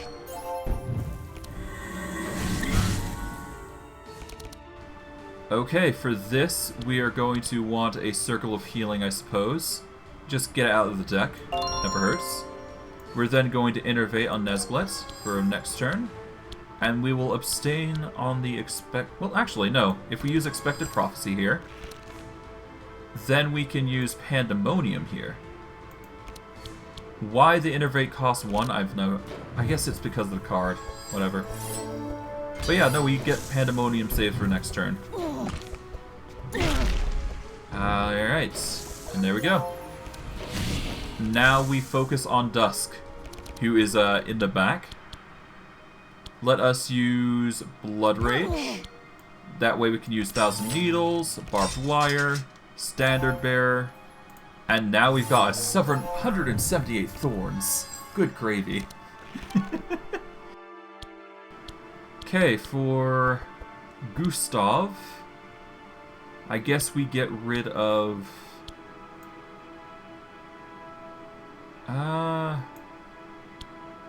in fact, I think we actually go with the Vitalizing... Well, hold on. Let's use Setup first, see if we can draw something interesting.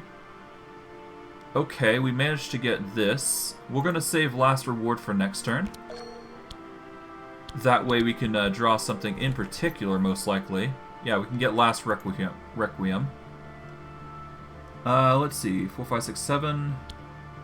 Yeah, we're not going to get the other one, so that's going to suck, but that's fine.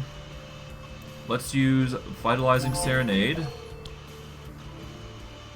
Shadow Step, and Whispering Lies on Dusk. There we go. Wait, hold on. That's 4, 7. Oh, interesting. We're getting more mana. Alright, we're going to start with the Cursenomicon to get free spells. Then we're going to throw down a Mass Invisibility. Then we follow up with Black Death. Even though it doesn't deal damage, we're going to apply Dark, which does do damage. Alright. Now for Nezglekt. We're going to use... what? I guess... Clairvoyance would be a good choice, or we go Mass Dispel. Let's go Master Spell and Anthem of Hope to give us more card draw. Now for Bree. Okay. We're going to want Bree to Battle Shout, I think? No, let's start with the battle plan.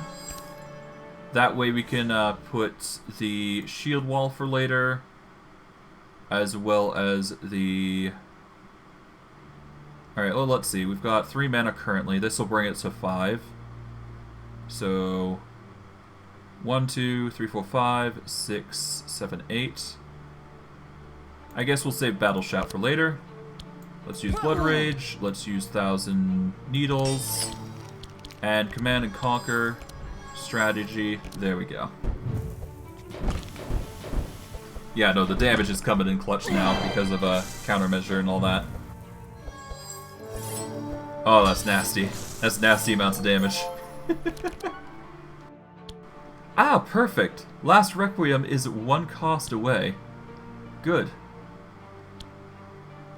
Do we do it, though? Never-ending Story would stack up, if I'm not mistaken. You know what? Let's do it. Last Requiem. Oh, that's painful for them.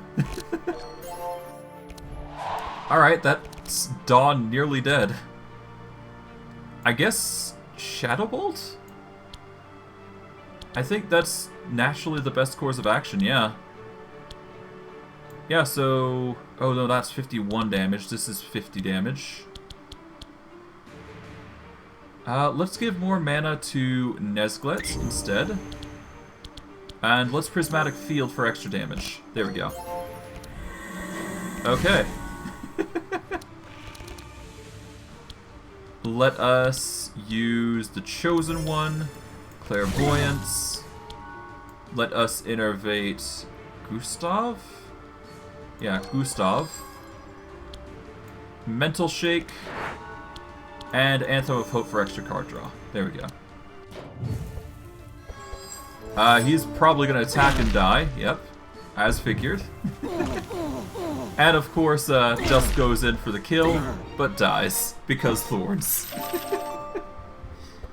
The fool, the fool, the fool. Okay, we are left with a Crescent Light, Mesmeric Image, which gives Shackle and Slow. That's actually not bad. Applying Shackle and Slow. Alternatively, we get the one that applies just Slow. But having the Shackle on all monsters is really nice. Do we make that our final card? I mean, it is a burn, so... No matter what, it's going to be fine. I say we grab it, even if it is a high-costing card. Because the closest thing we got to damage beyond that is Pandemonium. And Mesmeric Mirage would actually be pretty good, I think. So let's grab it. Electrocute, Disintegrate. Yeah, no, we're not grabbing those. Weapon Cache. Discover 3 small weapons and put them in your hand. Cost 0. Nope. We don't need those, and the other 3 we're just going to abstain. After a hard fight, you have defeated the 2 colossal automatons, and the way to the stairs is clear. Before you start the ascent, you notice that there is a large ancient chest on one side of the tower. Although you are short on time, a chest is still a chest. Inside the chest you find gold, magic shards, and a lot of extraordinarily rare items that have been stored there for centuries. Ooh, Cloud Song. Reduce the cost of your highest cost card in your hand by 2. Yeah, no, we're grabbing that for Gustav, I think. It seems like the most important after all. Defiler, we don't need that. The Golden Lariat.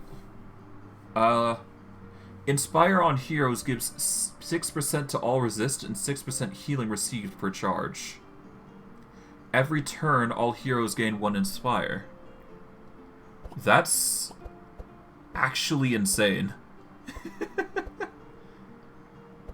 I kind of want to grab it. I'm just not sure which should replace it. Warrior's Code, we keep...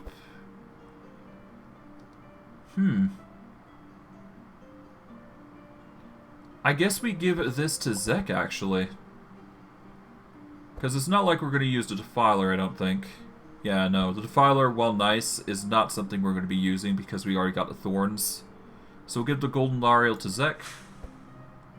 Alright. Large Pouch, we're fine with. Crusader Helmets. We don't need it because Bree already has something. Nezglekt doesn't need anything. He doesn't need the healing, so we should be fine. Alright, I think that's it. We'll just, yeah, we'll just get gold for the rest. There we go. As for level up, we've got a few choices. We've got the Queen of Thorns or Tireless. Whenever you would gain block charges, instead of gaining block, gain 30% of those charges as Thorns. Or, we can get Energy Regeneration 1 and Immune to Fatigue. I don't think I need to say this, but the Queen of Thorns is much better for Bree, because she relies on health more than anything, so... Yeah, we're just going to get, we're gonna get Thorn charges instead. Alright, for Gustav. We don't use small weapons, so it's kind of pointless. Instead, we're gonna go with Choir. On your first turn, gain Stanza 1 to all heroes. Stanza 3 is not removed at the end of the turn. Huh. Oh wait, on your first turn, grant Stanza 1 to all heroes. Stanza 3 is not removed at the end of your turn. Interesting. Alright, let's grab that. We now have a Choir. Alright, we've got a choice between Absolute Darkness and Vampirism. Absolute Darkness. Darked gets another additional +2, and Dark on enemies reduces shadow resistance by an additional 1 per charge. So instead of just reducing it by 2%, it's now reduced by 3% damage per charge. And Vampirism, specifically, all damage done is increased by 30%, and you heal yourself for 30% damage done. Now, both are good in their own rights. Zek with the Darkness is going to pelt enemies like crazy. Alternatively, we can go for the recovery build. But because we have Nezglekt and how efficiently we've been healing, even in Act 4, we're going to grab Absolute Darkness. It's just bona fide useful. And finally, Nezglekt. We can either get Incubation, which upon pickup adds a friendly tadpole boon card to each hero card deck. So basically, he basically gives everybody the friendly tadpole, which allows everybody to draw 1, gain 1 energy and 1 energize, and everybody gains 3 vitality, but they suffer 6 insanity, but they do heal. So this is like a good specialized card that gives a buffer to everybody. For Nezglekt, it's especially useful, but honestly, I don't think we grab it. Alternatively, we go with Omniscient, which gives us Sight 3, Inspire 1, and Buffer 1. So it's not as strong as everybody else's opinion, or everybody's abilities. The Sight stacking is really good. We could also go... It's really a choice between whether we want to heal passively on draw, just like randomly, and get some extra mana, or we go with more Sight and deal more damage with more buffers and Inspire, but for this particular occasion, I'm going with Incubation.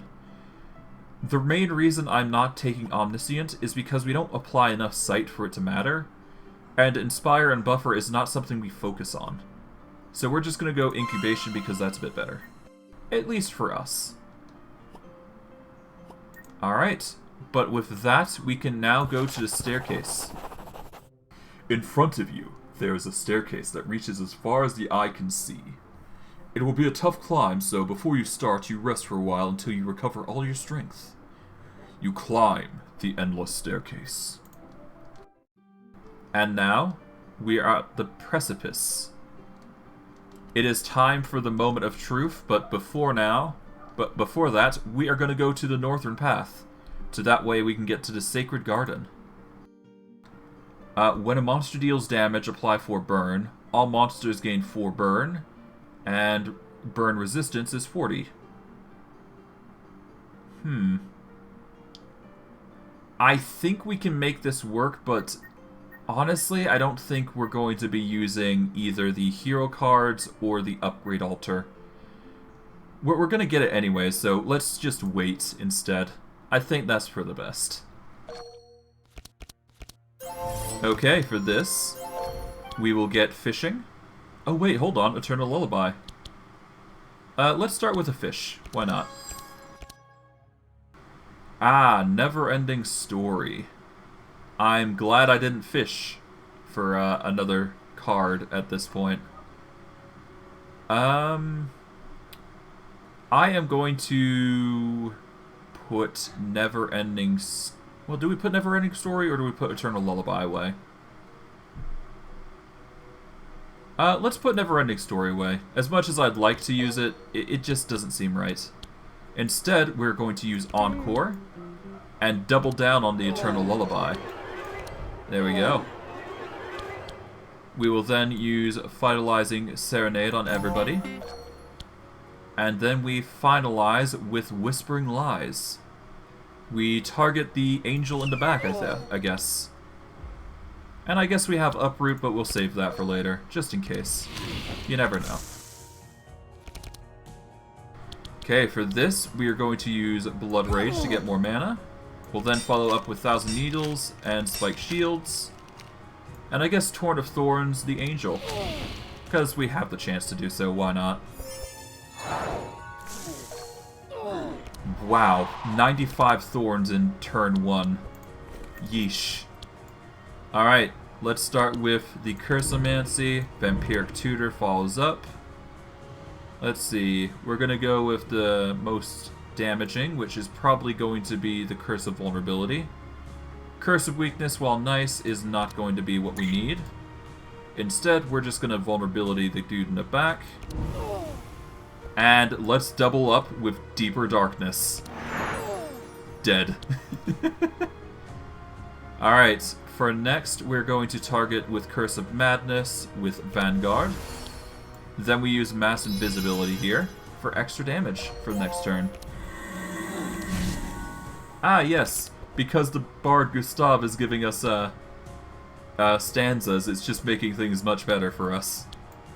Alright, we're going to start with a Meditate, get us some mana. We'll then use the Chosen One. We'll use Anthem of Hope to get some more card draw. We'll double down on the Clairvoyance.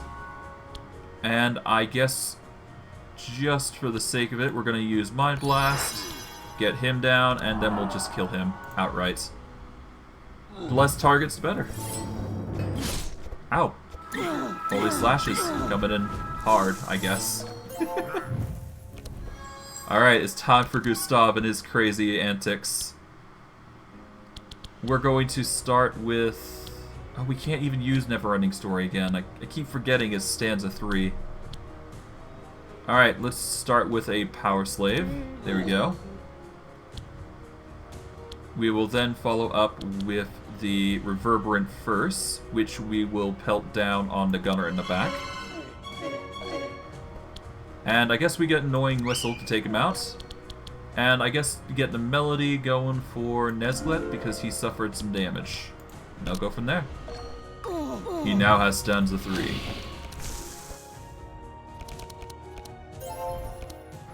Alright, let us start with the... Let's start with the Stockade, because blocking is always important. We will then go with a battle plan. And we will put the Command and Conquer and defensive strategy for later. That way we can get the barbed wire going, and we're good to go. And I guess it's now Zek's turn. Good. I guess we throw down the... I guess Book of Nightmares is the go-to here? Yeah, Book of Nightmares. Then we can throw down a Curse of Exhaustion and just triple down on the Nightmares and just kill him there. There we go. Simple as that. Okay, we've got Enrage, Devastate, and Titanfall. X equals your HP times 80%. I do believe Bree has an insane amount of HP, doesn't she? She has 205. Hold on. That's actually pretty clutch then. That's 205 damage. It ignores block. And it can upgrade to be HP, or equals HP specifically. I mean, that'd be a pretty good executioner ability. And I guess Enrage is also an option if we wish. It would help with mana. I'm gonna go with Titanfall.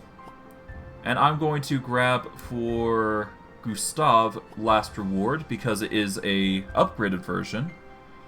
And in addition to that, it's a Vanish. So it'll save us some troubles there. Do we need the Encyclopedia? No. Drain Life is a no-go either. Sacred Ceremony appears to be a burn, but we don't need that, so we will just abstain from there. There we go. To the chapel. We don't need any healing, so let's use the chapel's services to remove cards. But before that, you arrive at some ruins where you find a makeshift chapel. Inside there is a healer who offers his services for a small donation.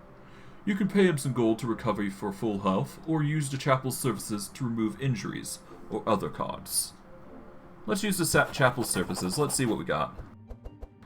Alright, we've got 24 cards. I'm going to get rid of Uproot because we don't need that.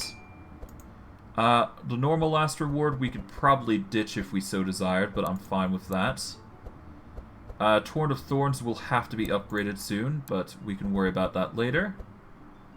Curse of Weakness we'll leave alone. Yeah, I think we're basically good with 23 cards, or 24 cards going through. Alright, to the Sacred Garden. You arrive at some ruins where the soil seems very fertile, and many exotic plants that you have never seen before grow. Walking through the garden, you find some berries that seem edible, but what catches your attention is a large tree. As you approach, you see that, on the tree, there is a single golden apple that shines brightly. What do you do?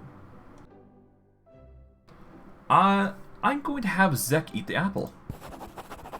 When you eat the apple, you notice how your mind expands. Your understanding of the current situation is clear, and your doubts disappear. As you can clearly tell, draw 1, dispel insanity, gain... yeah, it's basically a buffer card. Alternatively, you can get the berries for a quick health boost, but yeah, I don't need that. You come across the ancient altar. You can take this opportunity to make an offering of magic shards and improve your skills. The altar appears to be in its normal state and has no special bonus for offers made. Let us try to get a discount. We've got an 89% chance at this, so the hope is we get it. The altar upgrade worked out well for you. You get a 30% discount. And this is going to be our last upgrade for the game, so we should take our chance to focus on something, on things that we are definitely going to use. Let's see. What do we want most? I guess we upgrade to Cursenomicon. Let's see, do we want 4 curses or 3 curses at a cheaper cost? We'll go with 4 curses. We'll get the Cursenomicon upgraded. Let's get the other one. Let's see, Gustav has Last Reward. We should probably upgrade that to be a... do we do Vanish? Or do we do the other one? I guess we do Vanish because Requiem. So we'll get 2 Requiems going, which would be nice. Alright, Bree. We're going to want to upgrade Titanfall. Do we upgrade it with the innate version, or... No, we're going to go with the Titanfall that deals more damage and more vulnerability. So we're going to get that to equal HP, so it deals 205 damage. Torn of Thorns. We're going to make that at 0.6 now, because of how powerful it is. We're also going to make Battle Plan innate. And I think that's as much as we physically can do. Curse of Weakness we can't upgrade. We can't upgrade Mesmeric Mirage. Okay, we're good. Time for the ruins. In power, all monsters gain 3 damage. Every round, gain 5 powerful. I'm sorry, but gaining 5 powerful is pretty dangerous. No, we're not grabbing that. As much as the 40 bonus is appreciated, it's not going to work out. Okay, let's do this. Let's see, we're going to start off with Shadow Step, and then we're going to use Sarcastic Sonnet. There we go. Then we use Reverberant Verse on the Monk for extra damage. There we go. And last reward is going to have to wait, because we don't actually have a way to...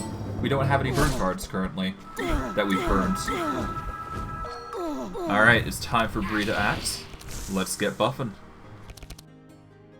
Let us start with a battle plan. Let us put the Titanfall away for now. And I guess we'll do the same for the Battle Shout. We currently have 4 mana, so 1, 2, 3, 4, 5. We'll put the Standard Bearer away for now. We will start then with Command and Conquer, Spike Shield, Battle Shout, Barbed Wire, and then we Intimidate the Monk. Just make them weaker and weaker and weaker. Gotta keep that stack up after all.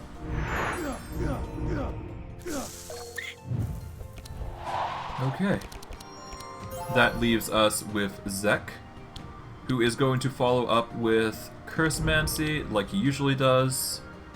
We will then use Mass Invisibility, but follow immediately up with Darkness Falls for extra extra dark damage. Oh, it appears that the Angel has cleansed all the debuffs. That is annoying, but... Oh no, it's passed it over. Never mind. Still, same difference. We'll throw down a... Oh. Nezglekt has 9 mana, jeez. Let's start with a Clairvoyance then. Then we'll use Meditate. Then we follow up with a Mass Dispel. We will then use Temporal Chains on the Angel for next turn. We will follow up with Mind Blank, or Mind Blast. And then we'll use Expected Prophecy to see if we can cycle some good cards. We'll save Pandemonium for later. And that's our turn. And we'll probably use Pandemonium immediately once Nezglekt's turn is initialized. Okay, we've got the fancy Eternal Lullaby. Nice. Let us start with the setup. See if we can get something fancy. Okay, we got Encore at least, so that's a plus. We will put away... Let's put away the Ballad of Evasion for now. Alright, let's use Encore here. So that way we can double down on the Eternal Lullaby. There we go. Let's get Tune Up going. Let's go with Never Ending Story. We can't use it though, so we'll just use Sweet Melody to help Bree out. And I guess we'll use Whispering Lies as well. Why not? There we go. Okay, and now it's Bree. For Bree, that is a lot of damage. We're going to use Titanfall on the Angel. Just get them out of the way. It's not creative, but it does the job, which is what I wanted to do anyways. Okay, let us use Curse-Nomicon, I suppose. There we go. Oh, that's nice. That's quite a good set of cards, I think. We are going to then use Curse of Vulnerability on the Psychic, because we want to focus down the Psychic next. Alright. And now we use Innervate to beef up... I guess we beef up Gustav's abilities, and then we go from there. Let us use the Chosen One, and follow up with Pandemonium. Because nothing's more scary than Pandemonium currently.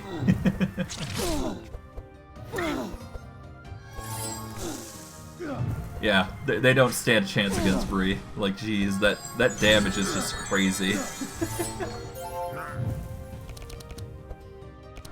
Oh, last Requiem. I see. You know, I was expecting this, but I wasn't expecting it so soon. Okay, let's do heavy metal. Then use Power Slave going forward. And we can't use last Requiem because... Ah, rip. Why can't I use it? I'm already in stanza 3. Oh well. I guess Gustav just has extra mana, I guess. Rip. Ah. Amnesia. It didn't change much of what happened, though. I guess we'll just use these blocks and get more Thorns. And now all that's left is the Knight. I guess we just use Deep Darkness. Boom. Done. Nice. Over 200 damage. And you know what? I'm glad because we managed to get challenging Shout, which is something Bree needed for the last fight. So we got Challenging Shout, which is actually an upgraded version. So I'm not complaining. As for cards, we don't need anything for Gustav. Nothing for Zek here. And the same for Nezglekt. We don't need anything here. Alright. In front of you is the central obelisk, and under it you can see a large altar. This is your last chance to rest and regain some strength. Do your best to prepare for what may happen next.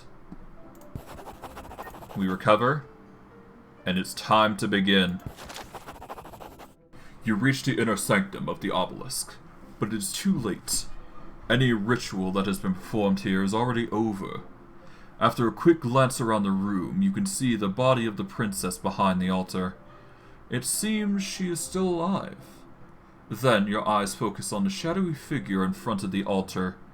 It's Lord Hanshek. The brooch on his neck glows brightly and a dark energy emanates from it. He looks at you and gives you a sinister smile. The moment of truth has come.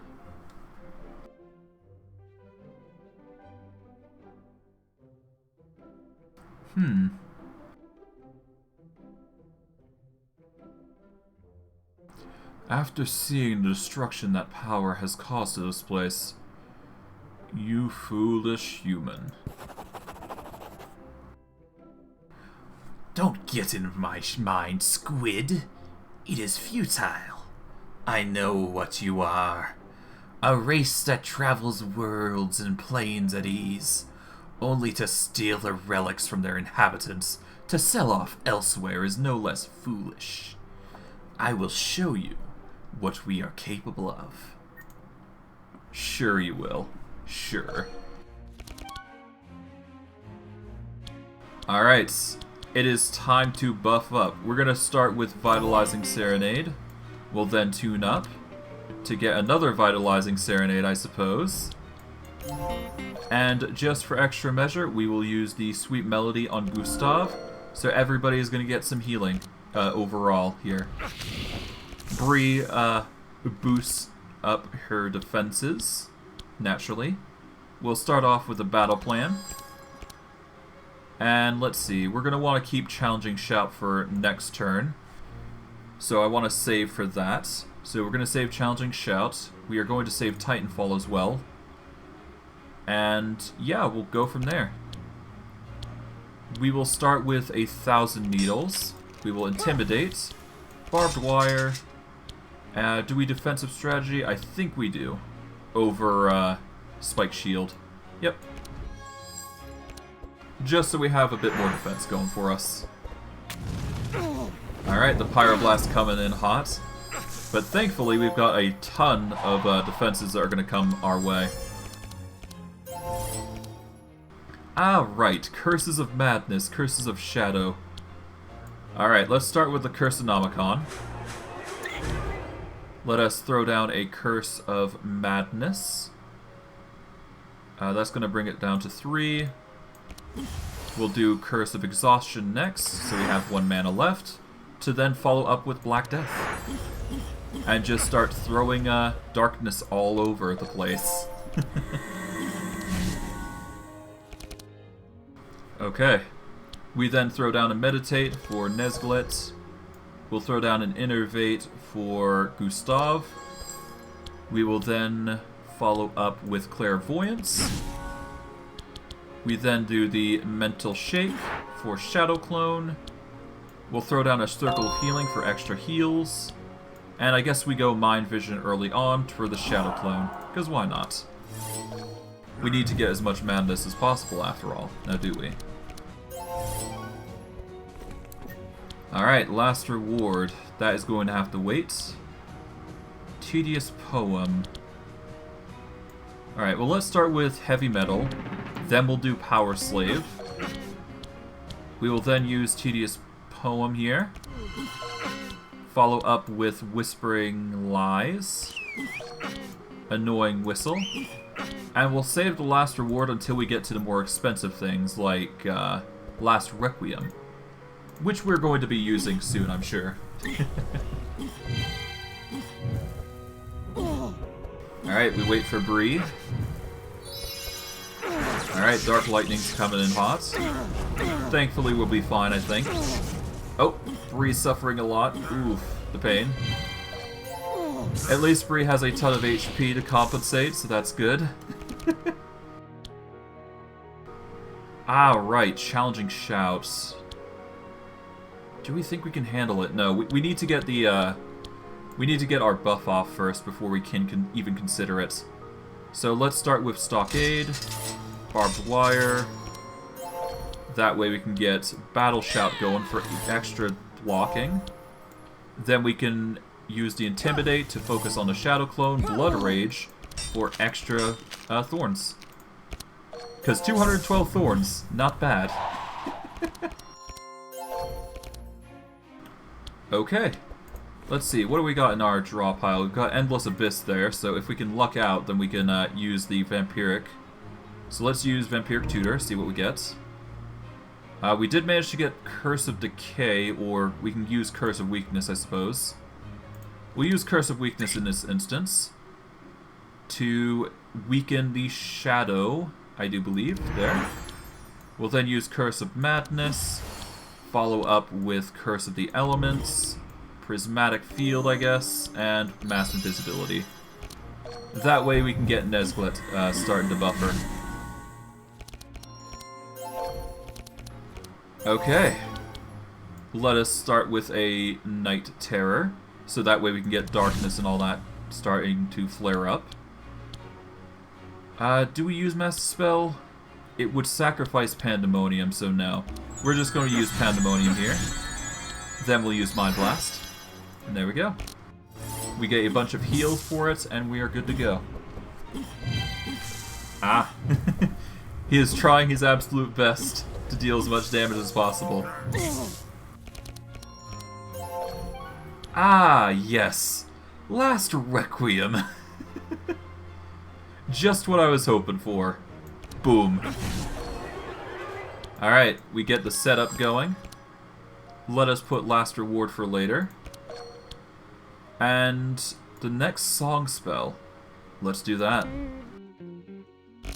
We're gonna save that for later. And we're certainly going to enjoy it, I'm sure. Ooh, that pain. That pain. Oof. Okay, first let's get the Blood Rage off so we can get Shield Wall going. Oh, that's right. Block, block, block, block. Let us use Standard Bear, I guess. Get some healing at least. Thankfully, Nezglekt's going to be getting some recovery going. So I'm not going to be complaining about that. Alright. Let us throw down Infestation, I suppose.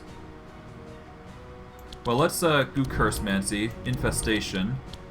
Then we can do the Curse of Vulnerability on the Shadow... Or we can use it on Lord Hanchek. That way we can use the Curse of Shadows on the one in front. We again follow up with the Curse of Weakness. And I guess we transfer one of our... We transfer curses. Let's do it. Boom. Done is done. Perfect, perfect. Alright, we're gonna temporal change Lord Hanshek, I believe. But before we do, we used a chosen one. We then use temporal chains here. Then we follow up with the enhanced clairvoyance. There we go. Alright, we're getting some major heals in now. Not a fan of the hellfire that's going to come forward, but that's fine. Let us start with the last reward, and let us bring in Last Requiem. Alright. We're going to start with Shadow Step for a empowered Last Requiem. Ah, perfect. We get another Last Requiem. I forgot about that. Yet another. Then we throw down the last reward again for yet another Last Requiem. Oh, jeez, that's so much damage. I do not regret getting those bags. Those are really helping. We will then throw down a battle plan, I'm thinking. Get some more extra cards here. Alright, we're going to keep challenging Shout because we want to focus on us if we can. What cards do we want to put away? We'll put away Titan's Fall and Torn... Well, Thousand Needles, I suppose. Then we can get Blood Rage going for the challenging Shout. And then we can activate the Torrent of Thorns? Yeah, Torrent of Thorns for extra damage. Because 300 damage is nice. Alright, for this we are going to use Curse of Elements, Curse of Madness, because they are free cards. We will then use Dark Ritual to increase the mana of Nezglekt. Then we'll use Plague Rats to get more cards going. And we can use either Dark Future, which is not that great. We'll use Curse of Shadows, though. We get another Curse, and there we go. Even more damage to him. He's almost dead, no less. Jeez. Oh, man, I've demolished him. Let us use Mental Shake, Mind Blast, Anthem of Hope, and I guess we'll follow up with a Mind Vision for extra damage, and there we go. We are fully healed now. We're gonna be fine. And of course he dies, because Thorns. Oh, the power of Thorns.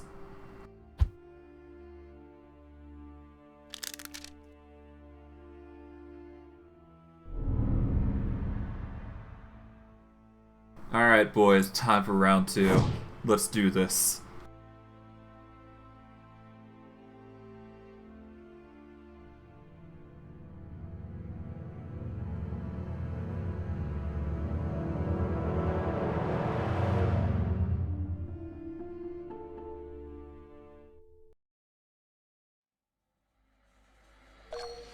Alright, it's final boss time.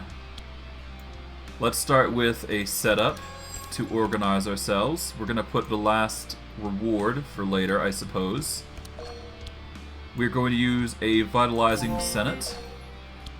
I guess we can use the sarcastic sonnet as well, if we so desire.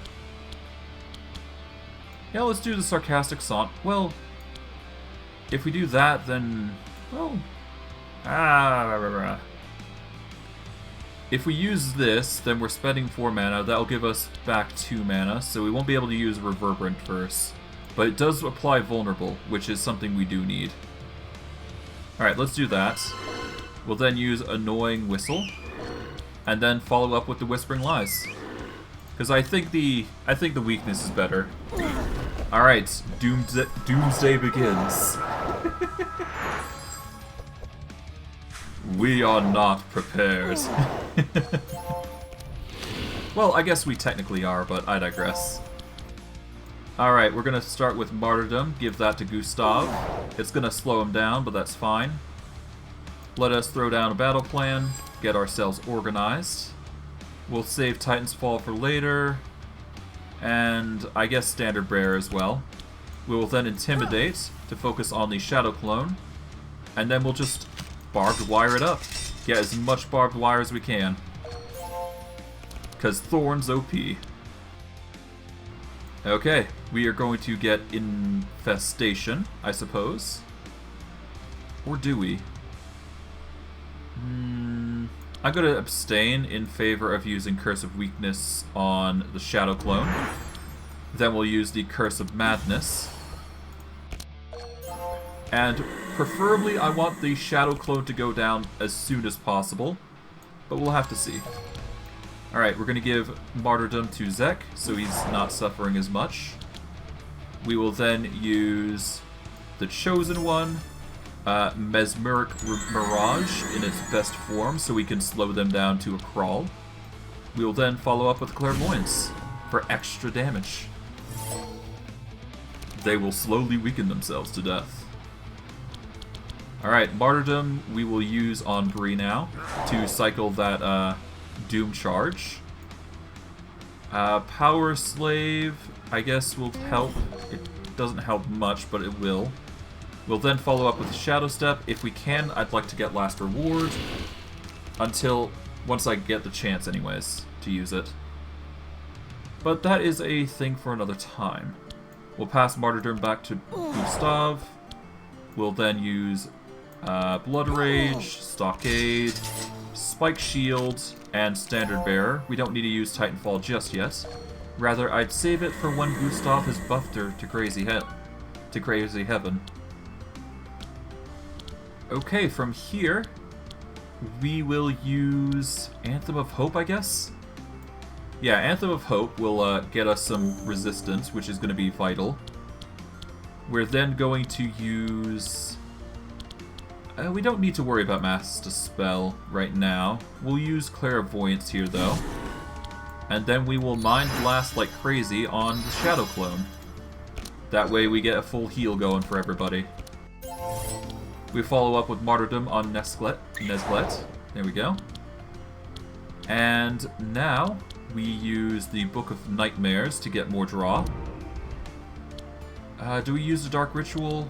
No, we want to focus on the Brink of Death. So we'll get the Nightmares going. There we go. Then we throw down the Black Death to get as many draws there for the darkness. Alright, Shadow Clone is nearly dead. Oh, it's completely dead now. The power of Bree's Thorns is inevitable. Yeah, no, this man is just injuring himself at this point. I like this. Okay, we pass Martyrdom back to Bree. We will get Vitalizing Serenade going. We'll then get Sweet Melody to cleanse all the charges of debuffs, which we don't want to stack. Do we use Encore? We'll use Encore for the sake of Eternal Lullaby next. So, yeah. Okay, we use Martyrdom back on Gustav. We Intimidate.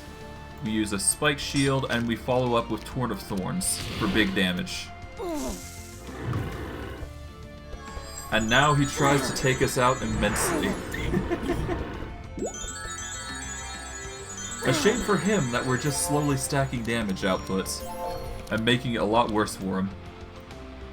Alright, let's start with the Kurtzamancy. What do we got in our deck here? We got Curse of Decay, Necronomicon. Let's see, what we got for spells. We're going to use Curse of Decay, I think. Yeah. As much as Darkness Falls is nice, we're not going to be facing multiple monsters this time around, so... let's do a Curse of Decay to start with. There we go. Then we will use Deep Darkness to double down on the damage, and then we will throw down a Massive Visibility to get some extra damage going.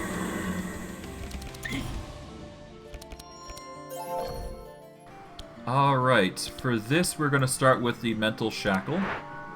We'll then use Martyrdom on Nezglekt, so we don't suffer too much. We'll then use Night Terror and finalize with Bree, I think? Yeah, let's give Bree Innervate. That way she has a good mana cost going for her. They're going to try and spam us with abilities. It won't work. Yeah, no, he's going to perish really quickly at this rate. For this, we're going to use Let's use Shield Wall, then Challenging Shout. We are then going to throw in a Spike Shield for extra damage. Alright, the taunt goes in, and Bree is now the target of whatever is about to happen. Alright, do we go with the Eternal Lullaby? Or we'll go with the Tedious Poem this time around. Or do we? This would apply slow, so I guess we'll do this. Is this a song? No, this is enchantment. So we'll use this, and then we'll use Eternal Lullaby. We'll then use Eternal Lullaby again. Then we will go with Martyrdom to give Bree. There we go. We'll then use Never-Ending Story as much as we can. And just spam that going. There we go. Tune up, just to be safe, and we got nothing. Rip. Alright. We will pass off the Martyrdom back to Zek. Then we will use Temporal Chains, it seems. Yeah, we'll use Temporal Chains. Make it even worse for him than Mind Vision. There we go. Even more insanity going through. Ah, now we're reaching the point where we're getting extra martyrdoms. We don't need those, so we're going to pass that to Nezglekt there. And we're going to save this martyrdom, because we don't need it. We will be using the Cursonomicon though. So we'll use that, and we will drain life. There we go. That could have been bad. Would have sucked if we lost our card because of it. Ah, Last Requiem's now 5 cost. Great. Let us use the Ballad of Evasion. Let us use the Sads. And there we go. We now have 3 evasion, so we'll be able to last through some hits, I think. Alright, we are going to just go with 1,000 Needles, I think. That'll just increase our block even further, I think. Or our Thorns even further. Although, I guess defensive strategy is better here, in this case. We'll get rid of the Sads because we don't want them to stack up. We'll give Gustav more stacks, and we go from there. Okay. What do we do here? I guess we go with Curse of Fragility, Curse of Shadows, Curse of Shadows, Curse of Weakness, Curse of Madness, and Sad. There we go. Tons of damage. And then we'll just pass off the form to Zek, and there we go. From there, we use... what? I guess Mind Twist is a good one. It increases insanity. Yeah, let's go Mind Twist. And Mind Blast. Should have probably used it in lull order. Well, opposite order, but I digress.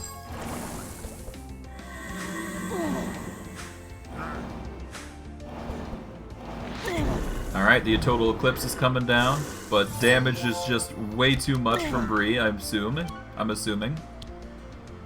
Tedious Poem comes in clutch. Let us use Martyrdom for Gustav. Let us use the Tedious Poem now. There we go. We'll then use it Whispering Lies and follow up with a setup. We don't need this Martyrdom, so we'll leave it alone. We will save... I guess...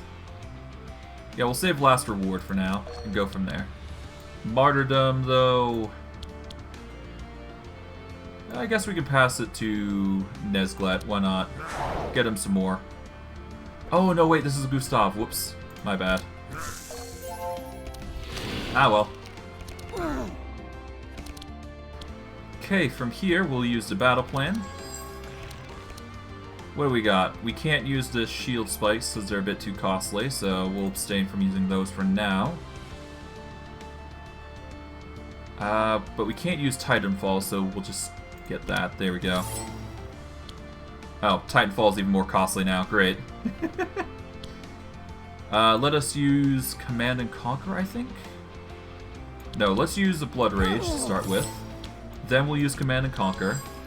Then Battle Shout, and follow up with the Torrent of Thorns for big deeps of damage. There we go. Alright, let's toss the Martyrdom back to Bree, so she gets the buffer then. We'll then use Prismatic Field, I think. Yeah, Prismatic Field for extra damage. And we will follow up with Deep Darkness. Double down on that damage. There we go. Okay, damage is coming in clutch. We'll use Anthem of Hope here, I guess. Yep. We'll then pass the Martyrdom back to Zek. Innervate should power up Gustav, I guess. And then we'll get rid of one of the stats. And from there, we keep going. Ah, lethargy. And more pain. Yeah, no, we need to get that, we need to get that Purify real quick. Like, holy... Ah, Last Requiem. It's now 3 cost. Okay, let's Shadow Step. Last Requiem. Last Reward. Last Requiem. There we go. We'll get setup going. We'll save Last Reward for later. And we are good to go. Last Reward will be definitely used next time to get another Requiem going. Ah, Evasion. Great. Let's start with a Master Spell. How about that? That way we're not suffering too much. Our Insanity stacks are coming in bad, though, so that is annoying, but whatever. We can definitely use Titanfall, I suppose, but I don't think that's going to help us. Let us use a Battle Shout, I'm thinking? Well, let's use Blood Rage to start with. That way we get 6. Then we use Battle Shout to get some more block going. We then use Titanfall, I guess? Yeah, let's use Titanfall. And then we'll pass on the Martyrdom back to Gustav. There we go.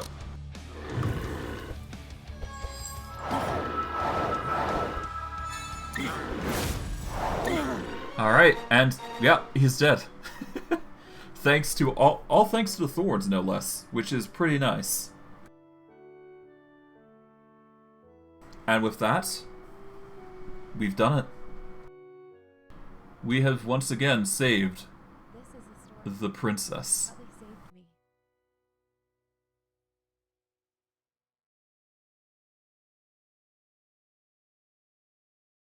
Alright, we've unlocked a few cards, but otherwise, we've managed to get 3 perk points and leveled up quite a lot.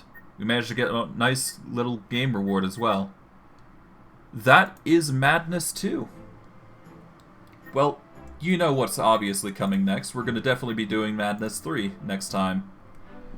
Honestly, I'm a real big fan of the Madness build now that Nezglekt's here, but now there's only one set of groups that I have to deal with, which I'm honestly not the most favorable with here. I don't really like these guys as much as I say I do. Maybe it's just a combination that they're going with, but these guys in a row might be hard to do. Regardless, whether it succeed or fail, I will be doing them, so I will try my best. But obviously, I will be doing it in Madness 3. So that is the next level that we're going to be addressing. We're going to go Madness 3, and eventually we're just going to slowly evolve it up. We're going to get Unbending Doom, Decadence, Restricted Power. We want to scale this up as high as possible. And by the end of it, we're probably going to have all of these selected.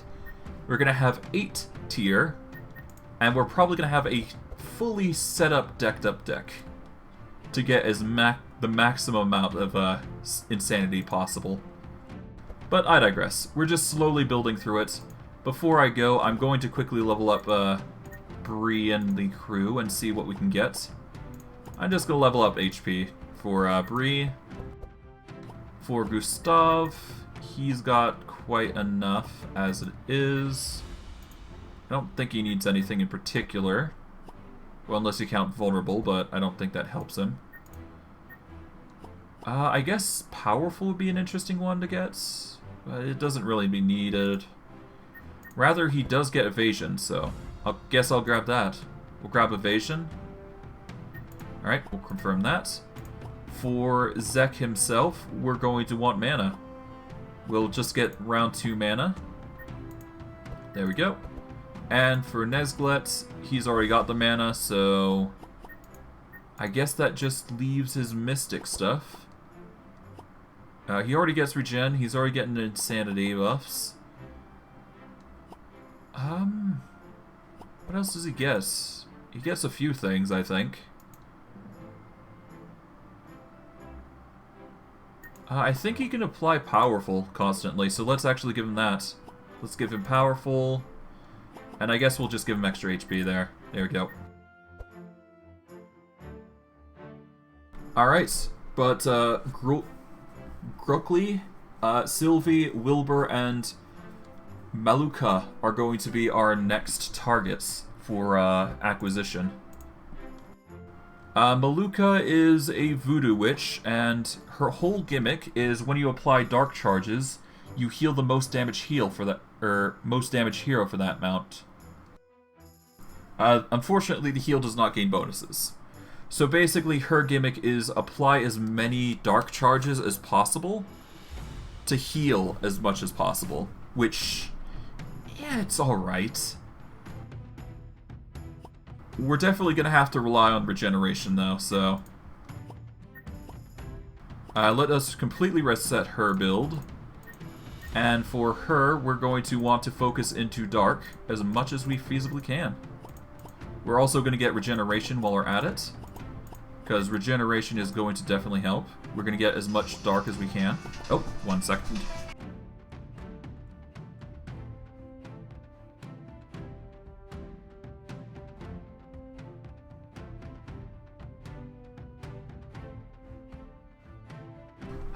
Random spam callers, I swear. It's getting annoying at this rate.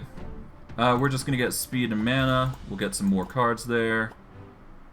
Do we need additional mana? I don't think we do. Not yet, anyways. We'll get the shadow, and let's see. What do we want? As much as I want charges I apply +1, I think it's better if I go with...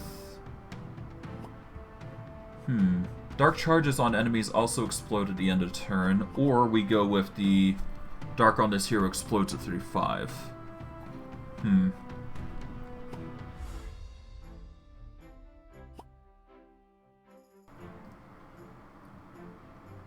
Hold on, I need to check her ability specifically. When you apply dark charges... Okay, so it's the application of applying dark. So that is her gimmick. So when you apply dark, you basically get more damage output. Or you get some healing out of it. Okay, in that case, we're going to want... We're honestly going to want as much dark charges as we can, I think, is the gimmick here. But we're going to focus on... Yeah, I guess more dark charges the better, so... As much as I'd like to get of these other abilities... Charges that I apply +1 is just better, in this case. We are not done with the build yet, though. We're going to want Courage +1. We're then going to want Regeneration on this hero also applies to people at the side. That is going to be vital for our build. We're also going to want Powerful, I think. Powerful will allow us to apply more charges. We can increase the maximum charges on this hero by 2. And we can also reduce the loss of them by 1, it seems. Powerful on this hero increases damage and healing done by 10%. No. We just need more charges, more than anything. Although reducing would be nice, but it's fine. Alright, from here, we're going to get more initial energy. We're going to get even more initial energy, and we're going to get more speed. We want to increase our speed to immense levels, or try to. Alternatively, I get some buffer, but no, we're fine. We'll get more speed.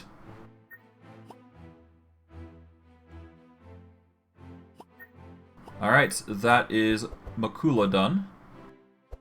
But yeah, no, to give a rough idea of Makula, it appears vitality charges are her gimmick as well, in addition to healing.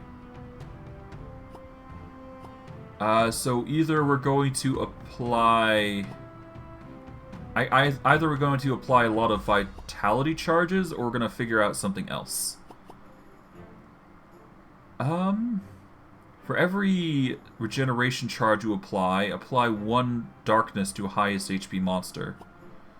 When you apply dark, all heroes gain 1 regen.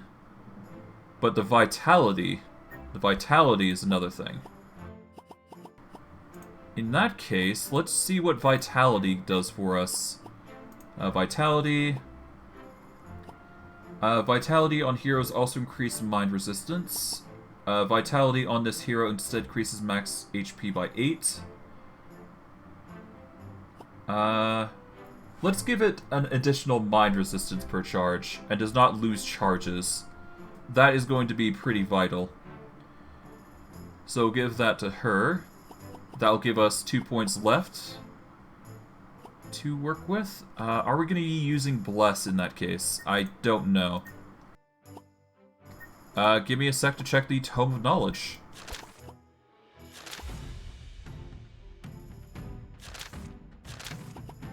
Alright, so there's things like Desperate Prayer, which gives Vitality. There's things like Heavenly Blessing, which we haven't unlocked yet, oddly enough. That'll give us Bless, Vitality, and Fast. Sanctuary is a good card, because it gives Bless and Vitality. So what we're probably going to have to do is we're going to have to get a Sanctuary card, most likely. We're also going to have to likely use Shield of Warding. But Vitalize is also a good option as well, it seems. Okay, so we're probably going to rock a Vitalize build this time, it seems. It's probably going to be a burn Vitalize build, but for the most part it's going to be Vitalize. We'll definitely follow up with Sanctuary and Shields of Warding, but it's not going to be that much of a focus. Yeah, so Vitalize and Bless seem to be the go-to here.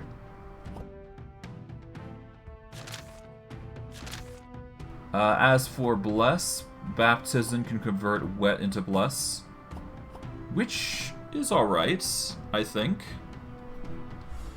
Damage done and heal received equals 1 per charge. Benediction is alright. It's a single target, though. Divine Power, eh. Clarity, no. Greater Heal. Okay, Holy Aegis is pretty good. Holy Smite does things. Holy Storm would be pretty good. Deal 9...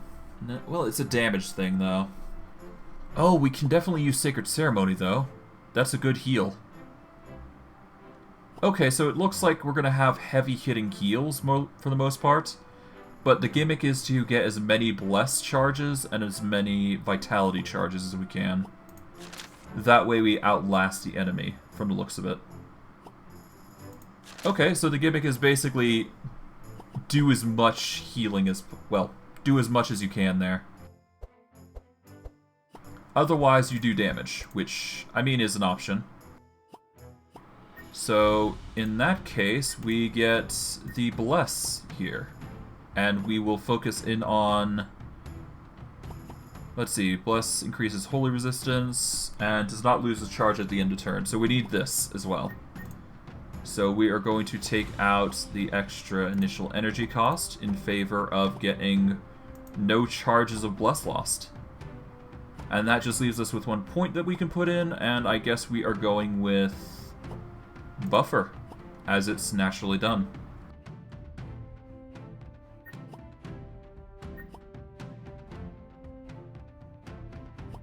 Alright, that is Makula properly done. Let us reset Wilbur. And to summarize Wilbur as a character, he is bona fide lightning, period. At the start of your turn, gain 1 energize to a random hero.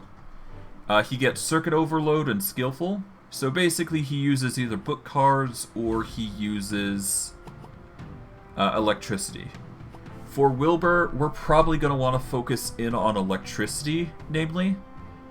But that's just my thoughts on it. Because the more electricity does, the better, essentially. I mean, hey, he's got Quantum Reactor, which gives +1 spark and all damage done +30. Which is pretty nice. Alternatively, Energize +1 is pretty good, so he can be a mana battery, technically. If you make him to be, anyways. Yeah. So from here, we've got Circuit Overload. Yeah, he's basically electricity incarnate, with a side of Vitalize. Alright, let's focus on electricity, and then we'll branch out from there. Okay, Elemental, there we go. There. What else do we need? We're preferably going to want Wet. And let's see. Spark on enemies also applies 1 slow per 14 charges at the end of the turn, which works. Charges we apply +1, or Sparks on enemies also applies 30% on the sides at the start of turn. I think for the sake of it, just Sparks on enemies on the side is just way better. That's a personal opinion. We'll get all resistances +3, or at +6 additionally. And we will definitely grab +1 to our Insulate stacks. And Wet, let's see. Wet on enemies also increases damage by cold. Wet on enemies also reduces lightning resistance by 1.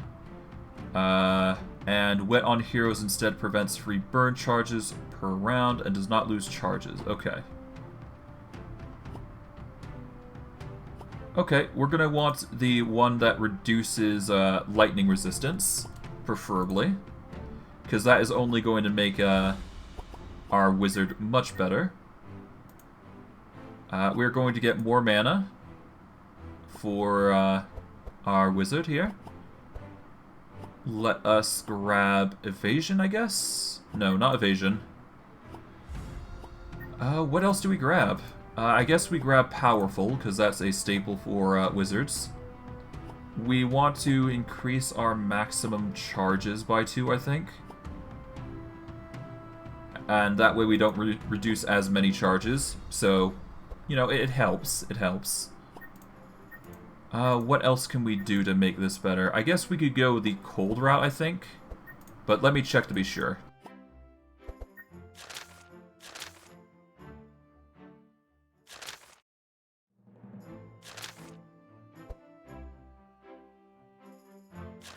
Alright, so we're looking at lightning. We're looking for spark. Spark specifically. Alright, so we got ball lightnings, we got charge batteries, curse of the elements, curse elements. Curse of elements would be pretty interesting, but not a requirement. We've got disintegrates, we've got electrocutes. Elemental bolts are going to be a good staple card. What else? We've got shock novas. Okay, so not many of the electricity cards support cold. Rather, there's a few that support fire, but that's about it, it seems. I guess there is Curse of Elements, but Disintegrate usually is the gimmick there.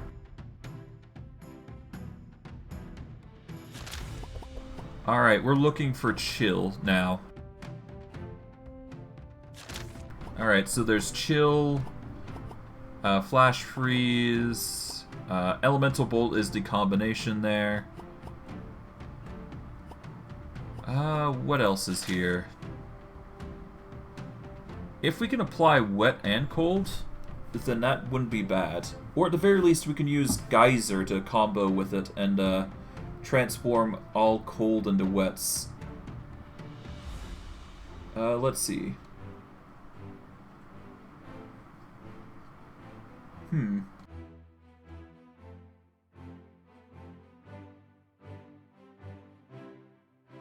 Alright, there is ice barriers, ice comets. I think ice or geyser is a pretty good combo here, because if we can get the chill and wet going, then we should be fine. What do we do though? Yeah, no, if we use this, Geyser normally applies wets, but if you upgrade it, then you can apply more wets and some cold in addition. So I guess there is some workability with wets. Let me check just to be sure. Alright, so Geyser's a good option, there's heat waves, there's rain. We can definitely get Squall, that's a pretty good one. Plus it also gives us a reason to use Chill, and it's not like it's going to conflict with lightning, so all the more reason. Water Jets applies some wet as well, so that's a good, decent free card. And then there's Winter is Coming, so we can, wait, hold on. If we use Winter is Coming, and then we can use, Geyser. Interesting. If we double down, then they get half wets. But you can double down on that, so wait, hold on. So let's say we have 100 charges here. It multiplies that by 2, but the Geyser reverts that to 100 wets. Okay, that sucks. Winter's Coming. Wait, hold on. If we upgrade it to a yellow card... Oh. Yeah, no, if we upgrade it to a yellow card, then it actually stacks up the cold and wets. Oh, that's nasty. Ooh, that's really nasty. Okay, I've got a build in mind then. For Wilbur, we're going to focus him on chill, specifically. We don't want to focus on the cold too much. We want to focus on chill, preferably. Alright, for general buffing, I guess we'll get rid of the speed. We don't need that as much. Alright, let's see. Chill on enemies, reduce speed. Chill on hero, instead reduce... Okay. Alright, chill on enemies also reduces blunt resistance by 0.3 per charge. Chill on enemies reduces speed by 1 per 4 charges. Or chill on this hero instead reduces speed by... Okay. No, we're gonna we want to get chill on enemies instead reduces speed by 1 per charge. So that way we have the speed initiative here.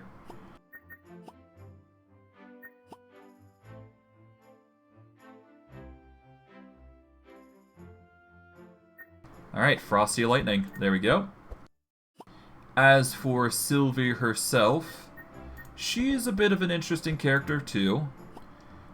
She is more focused in the ranged aspect of archery. So she's going to be providing sight charges, she's going to be providing damage, buffers, but she doesn't use the sight for much else beyond that. But she can apply bleed as part of it, so that is something to consider. Apparently she can also use sight to apply bleed, which is an interesting aspect, but honestly I think the right side is a bit better. We can definitely focus her into sharp though. So she is at her best when using bleed and sharp as a build, so I think we're going to focus her into that. So let us reset her, and then we'll go into physical. We don't want slashing, we want ranged, and we want bleed. Alright, we'll keep going, we'll get those down, get more bleed, we'll get sharp, we'll get piercing. Alright, we'll get these. Alright, we'll get piercing, we'll then get the bleed. Okay. Let's see, bleed on this hero instead deals its damage at the end of the turn, but cannot be dispelled unless specified. Charges that we apply +1. Or we can make it so charges that apply +2 and bleed on enemies instead deals damage at the end of turn. I think getting the bleed at the end of turn is much better because it will apply 2 charges and it will bypass any buffers or immunities that we're dealing with, which is much better than just waiting around and hoping it goes through. Alright, but that does leave the question of what we do next. Sharp charges are definitely something we want to keep permanently. We could probably get away with a powerful build, but I don't think we are. So let's confirm perk assignment, and let's see if there's any cards that we can use for wets, for rangers. Okay, Toxic Rain. That is poison. We don't need poison. Okay, so that's not an option. We can get Healing Rain as part of the build, and we can also get Dilute to transform poison into wets. Hold on, that's a combo. Okay, so if we get Dilute, then we can convert the Toxic Rain card from the healer into more wet charges. So that way if we get the... Yeah, no, if we transform it into poison here, we can also apply an additional wet. So yeah, all the more reason to go for the Dilute combo. And heck, we can also make it focus into bleed instead as well, so that's an option. Interesting. So, from what I'm understanding with this build, we're going to convert bleed and poison into...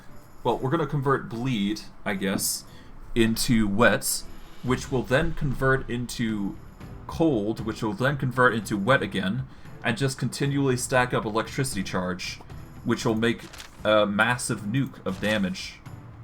At least from what I'm understanding of this build anyways. It sounds about right, anyways.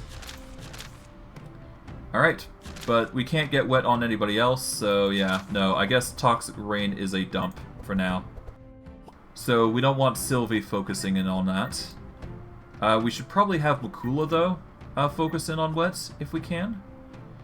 Because it would also give us the benefit of wet on heroes instead prevents 3 burn charges per charge. And that would certainly help with the fire zone, at least a little bit. What do we get rid of, though, if we're going to do that?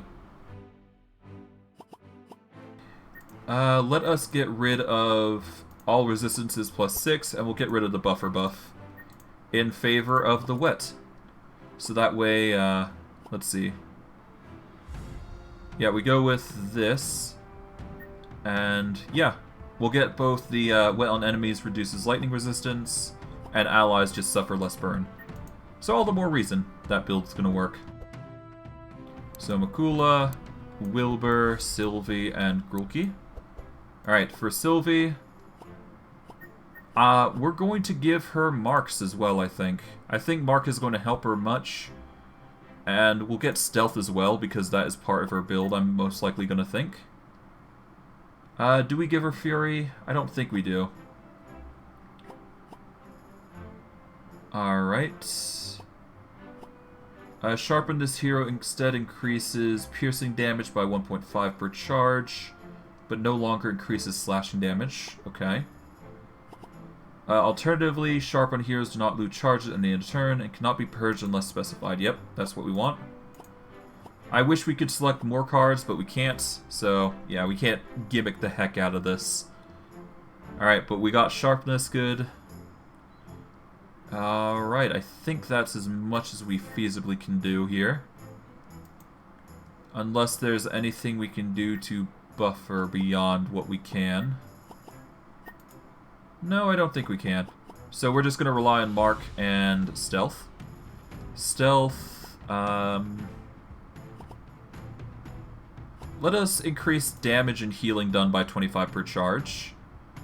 Mark on enemies do not lose charges when... Okay, hold on.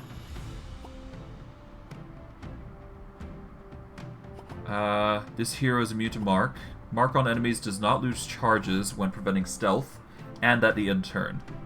Okay, so this will mean that Marks are basically permanently on, which is nice. Stealth on this hero does not lose charges at the start of turn. Okay. Stealth on heroes also increases all resistances. No. We want to increase our damage output from there. We will get fast, so we can increase our attack speed. And I guess we go get more mana. And that is that. And I guess we'll just get a buffer of health, because I can't think of anything else that we would want. Just... oh wait, hold on. I can technically think of one other thing we can do. Do we have any stray points here and there? Not really. I could get rid of 2 piercing. It's not going to help us in the long run. Let's save the 2 piercing. Instead, we are going to grab vulnerability. Alright, we're going to make it so it reduces by 1 charge per turn instead. And then we got 2 other points that we can spend, so I guess I'll just put those to... what?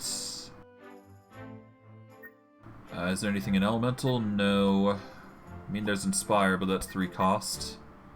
Anything in Mental? Nothing that catches my eye, so yep, nope, we're getting more Vitality. There we go.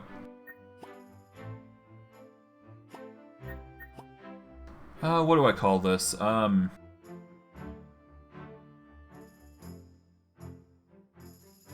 just call it Marksman. Why not? Alright, Grulki is the last one, and he is by far the most confusing for me. I have the most trouble with Grulki, to be honest. So, with his build in mind, he is a very Fury-eccentric individual. If you don't build him with Fury in mind, he's not that great, so Bleed is usually his gimmick. So, what is best done is giving him Fury, and following the build that I usually normally go for Magnus, honestly. Because that usually is the best way to go for him. We'll get more slashing. What else? I think we're also going to need Fortify, obviously. We're going to want to reinforce to increase blocking. For Bleed, let's see.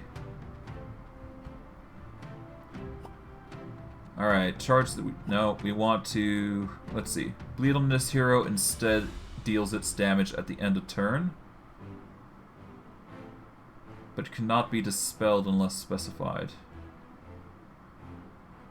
Fury maximum charges on this hero are 25. Fury maximum charges? There's a maximum? No, we don't need that. Charges that we apply +1. Then we'll get the Fury build going. We'll get more defenses, get some more block. Alright. Alright, so we can either go with more charges, or we can get the specialty here. Fury on this hero instead increases damage by 1% per charge, but no longer applies bleed at the end of turn. I think for our sake, we are going to want to make it so bleed does not apply to Grulki, because he is going to need every bit of HP that he's physically gonna get. Alright. In that case, we're also going to need what?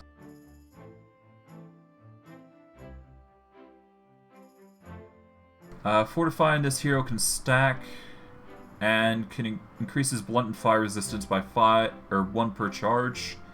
Maximum charges appear to be 10. Well, these stack already technically, so we'll grab Fortify here, which is grants 5 block per charge. We're also going to want Taunt, so we're going to get Taunt, and we're going to focus in on what? Let's see, his highest defenses appear to be... okay, so he has a weakness to fire and lightning. His mentals are looking a bit better, so we should probably focus with the mind of him needing more fire, cold, and lightning resist. Yeah, let's give him that, so that way he has a +10 to those. At least while he's taunting, anyways. Are we going to use slashing with him? Hold on, let me check the build for Grulki. We need bleed specifically. Alright, there's Blade Storms, there's Bleed Out, which is definitely going to be a absolute win for us once we get it. There's going to be things like Bloodbath, Blood for Blood. Actually, Blood for Blood would be pretty nice now that I think about it. It dispels our bleed in favor of just attacking somebody. Blood Feeding is a ranged one. It does dispel our bleed, it seems. So long as we target somebody else anyways.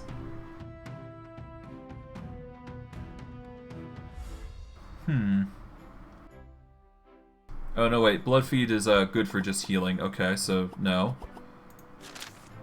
There's things like Butchering. Blood Rage is definitely going to be useful.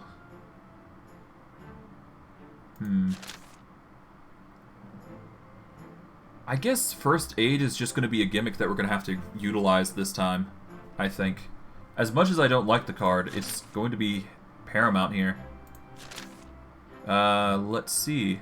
Alternatively, we go with Transfusion, but honestly, it's a card that I don't want to use as much as I can.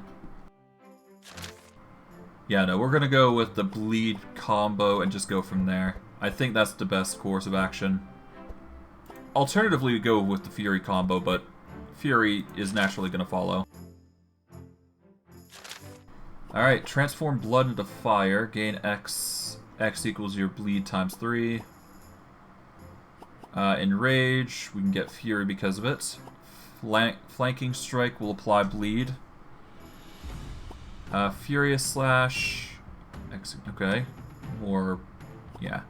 So I think we're going to need Infuriate and Bleed Out. Or, yeah, we're going to go with the Infuriate combo as well. Oh, we can also triple. Ooh. Oh, but we can't keep the card is the problem, so we can't really stack Infuriate, which does suck. Okay, rip. Although, I guess we do keep the charges of Fury, so that's not bad. Let's see. Reckless Charge, Whirlwind. Yeah, no, I think the gimmick is that we just keep using Flanking Strike and focus it down. Focus the enemies down.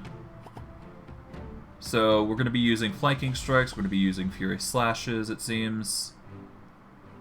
Just target the monsters as we go, I guess. I guess there's also Devastate as well, so that is something we're going to have to grab later, but I digress. I'm just ranting at this point, so... I guess Reckless Charge is also good, yeah. Alright, we're going to have quite the interesting combo here, so... I guess for the most part, it's just going to come down to whether I can survive or not at that point. I guess I could get Sharp benefits as well, can I?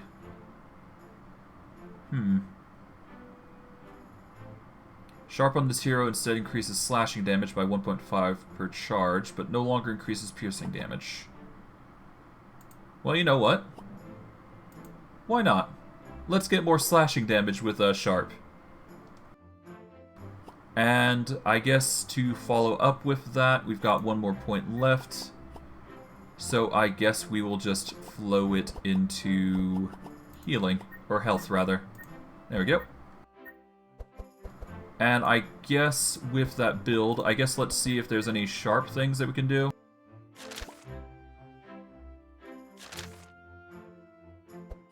Alright, we've got the choice between Sharpen, which is a 1-cost card that gains 2 sharp. And I guess there's the 5 sharp here. Alternatively, we go with the Grinding Wheel, which honestly we could go with both actually, and it wouldn't be a bad problem. I think we go with the Grinding Wheel though, because it will burn.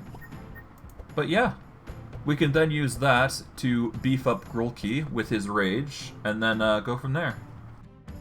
So basically he has options to deal damage, but we shouldn't make that a focus. But yeah, that is that. I think I'm done here for today. We've managed to beat Madness 2. We've organized everybody to be quite a fantastical build, I must admit. And for next stream, what we're probably going to be doing, or at least for Across the Obelisk, I should say, is we're going to run Grulki, Sylvie, Wilbur, and Malka. And we're going to see how they play out, because they should be interesting. But yeah, I digress. We are done for today. For those of you on YouTube, like, subscribe, comment, hit the bell notification if you want to see more of my stuff. I stream daily, so if you want to catch my streams, you can catch me 3 to 7 MST time. If you want to find my Twitch stream, you can either check out my YouTube channel. There's a link there. You can either check down the link below in the description of this video, or alternatively, you can search me up at twitch.tv/FYMyPawn. For those of you on Twitch, or those of you from YouTube coming to Twitch, follows are always appreciated. The more follows I have, the more content I can give you guys. Essentially, once I hit the 50 mark on the bottom left corner there, I should be able to get affiliate status once I get more concurrent viewers going through. I need to hit a average of 3, basically, so hopefully in due time I will get to that point, but we'll have to see, to be honest. It's just one of those things. But yeah. If you want to see my YouTube channel from you guys at Twitch, the best way to do so is either to search me up on YouTube and search up FYMyPawn or any of my videos that I do. You can cross-reference, it's not too hard to find. Alternatively, the easiest way, just scroll down from the stream, and you should see a button with a YouTube logo. You click that logo and it'll direct you to YouTube, or at least to my channel specifically. If you want to find my older content, you check my YouTube channel. That is where all of my content has been, and where will always be. Whether it gets deleted or not, well, that's YouTube's concern, isn't it? My hope is it doesn't, but I'm just going to pump out as many videos as I can daily and just hope things go well. But yeah, I'm going to post as much videos as I can, get more content out there, and just go from there. But yeah. If you want to see my newer stuff, just check out Twitch. It's all there. It's, visible for everybody to see. Not too hard to find. But yeah, I digress. I hope you guys enjoyed today's stream. I know I did. And I'll see you guys next stream. Take care, everyone. Have a good day.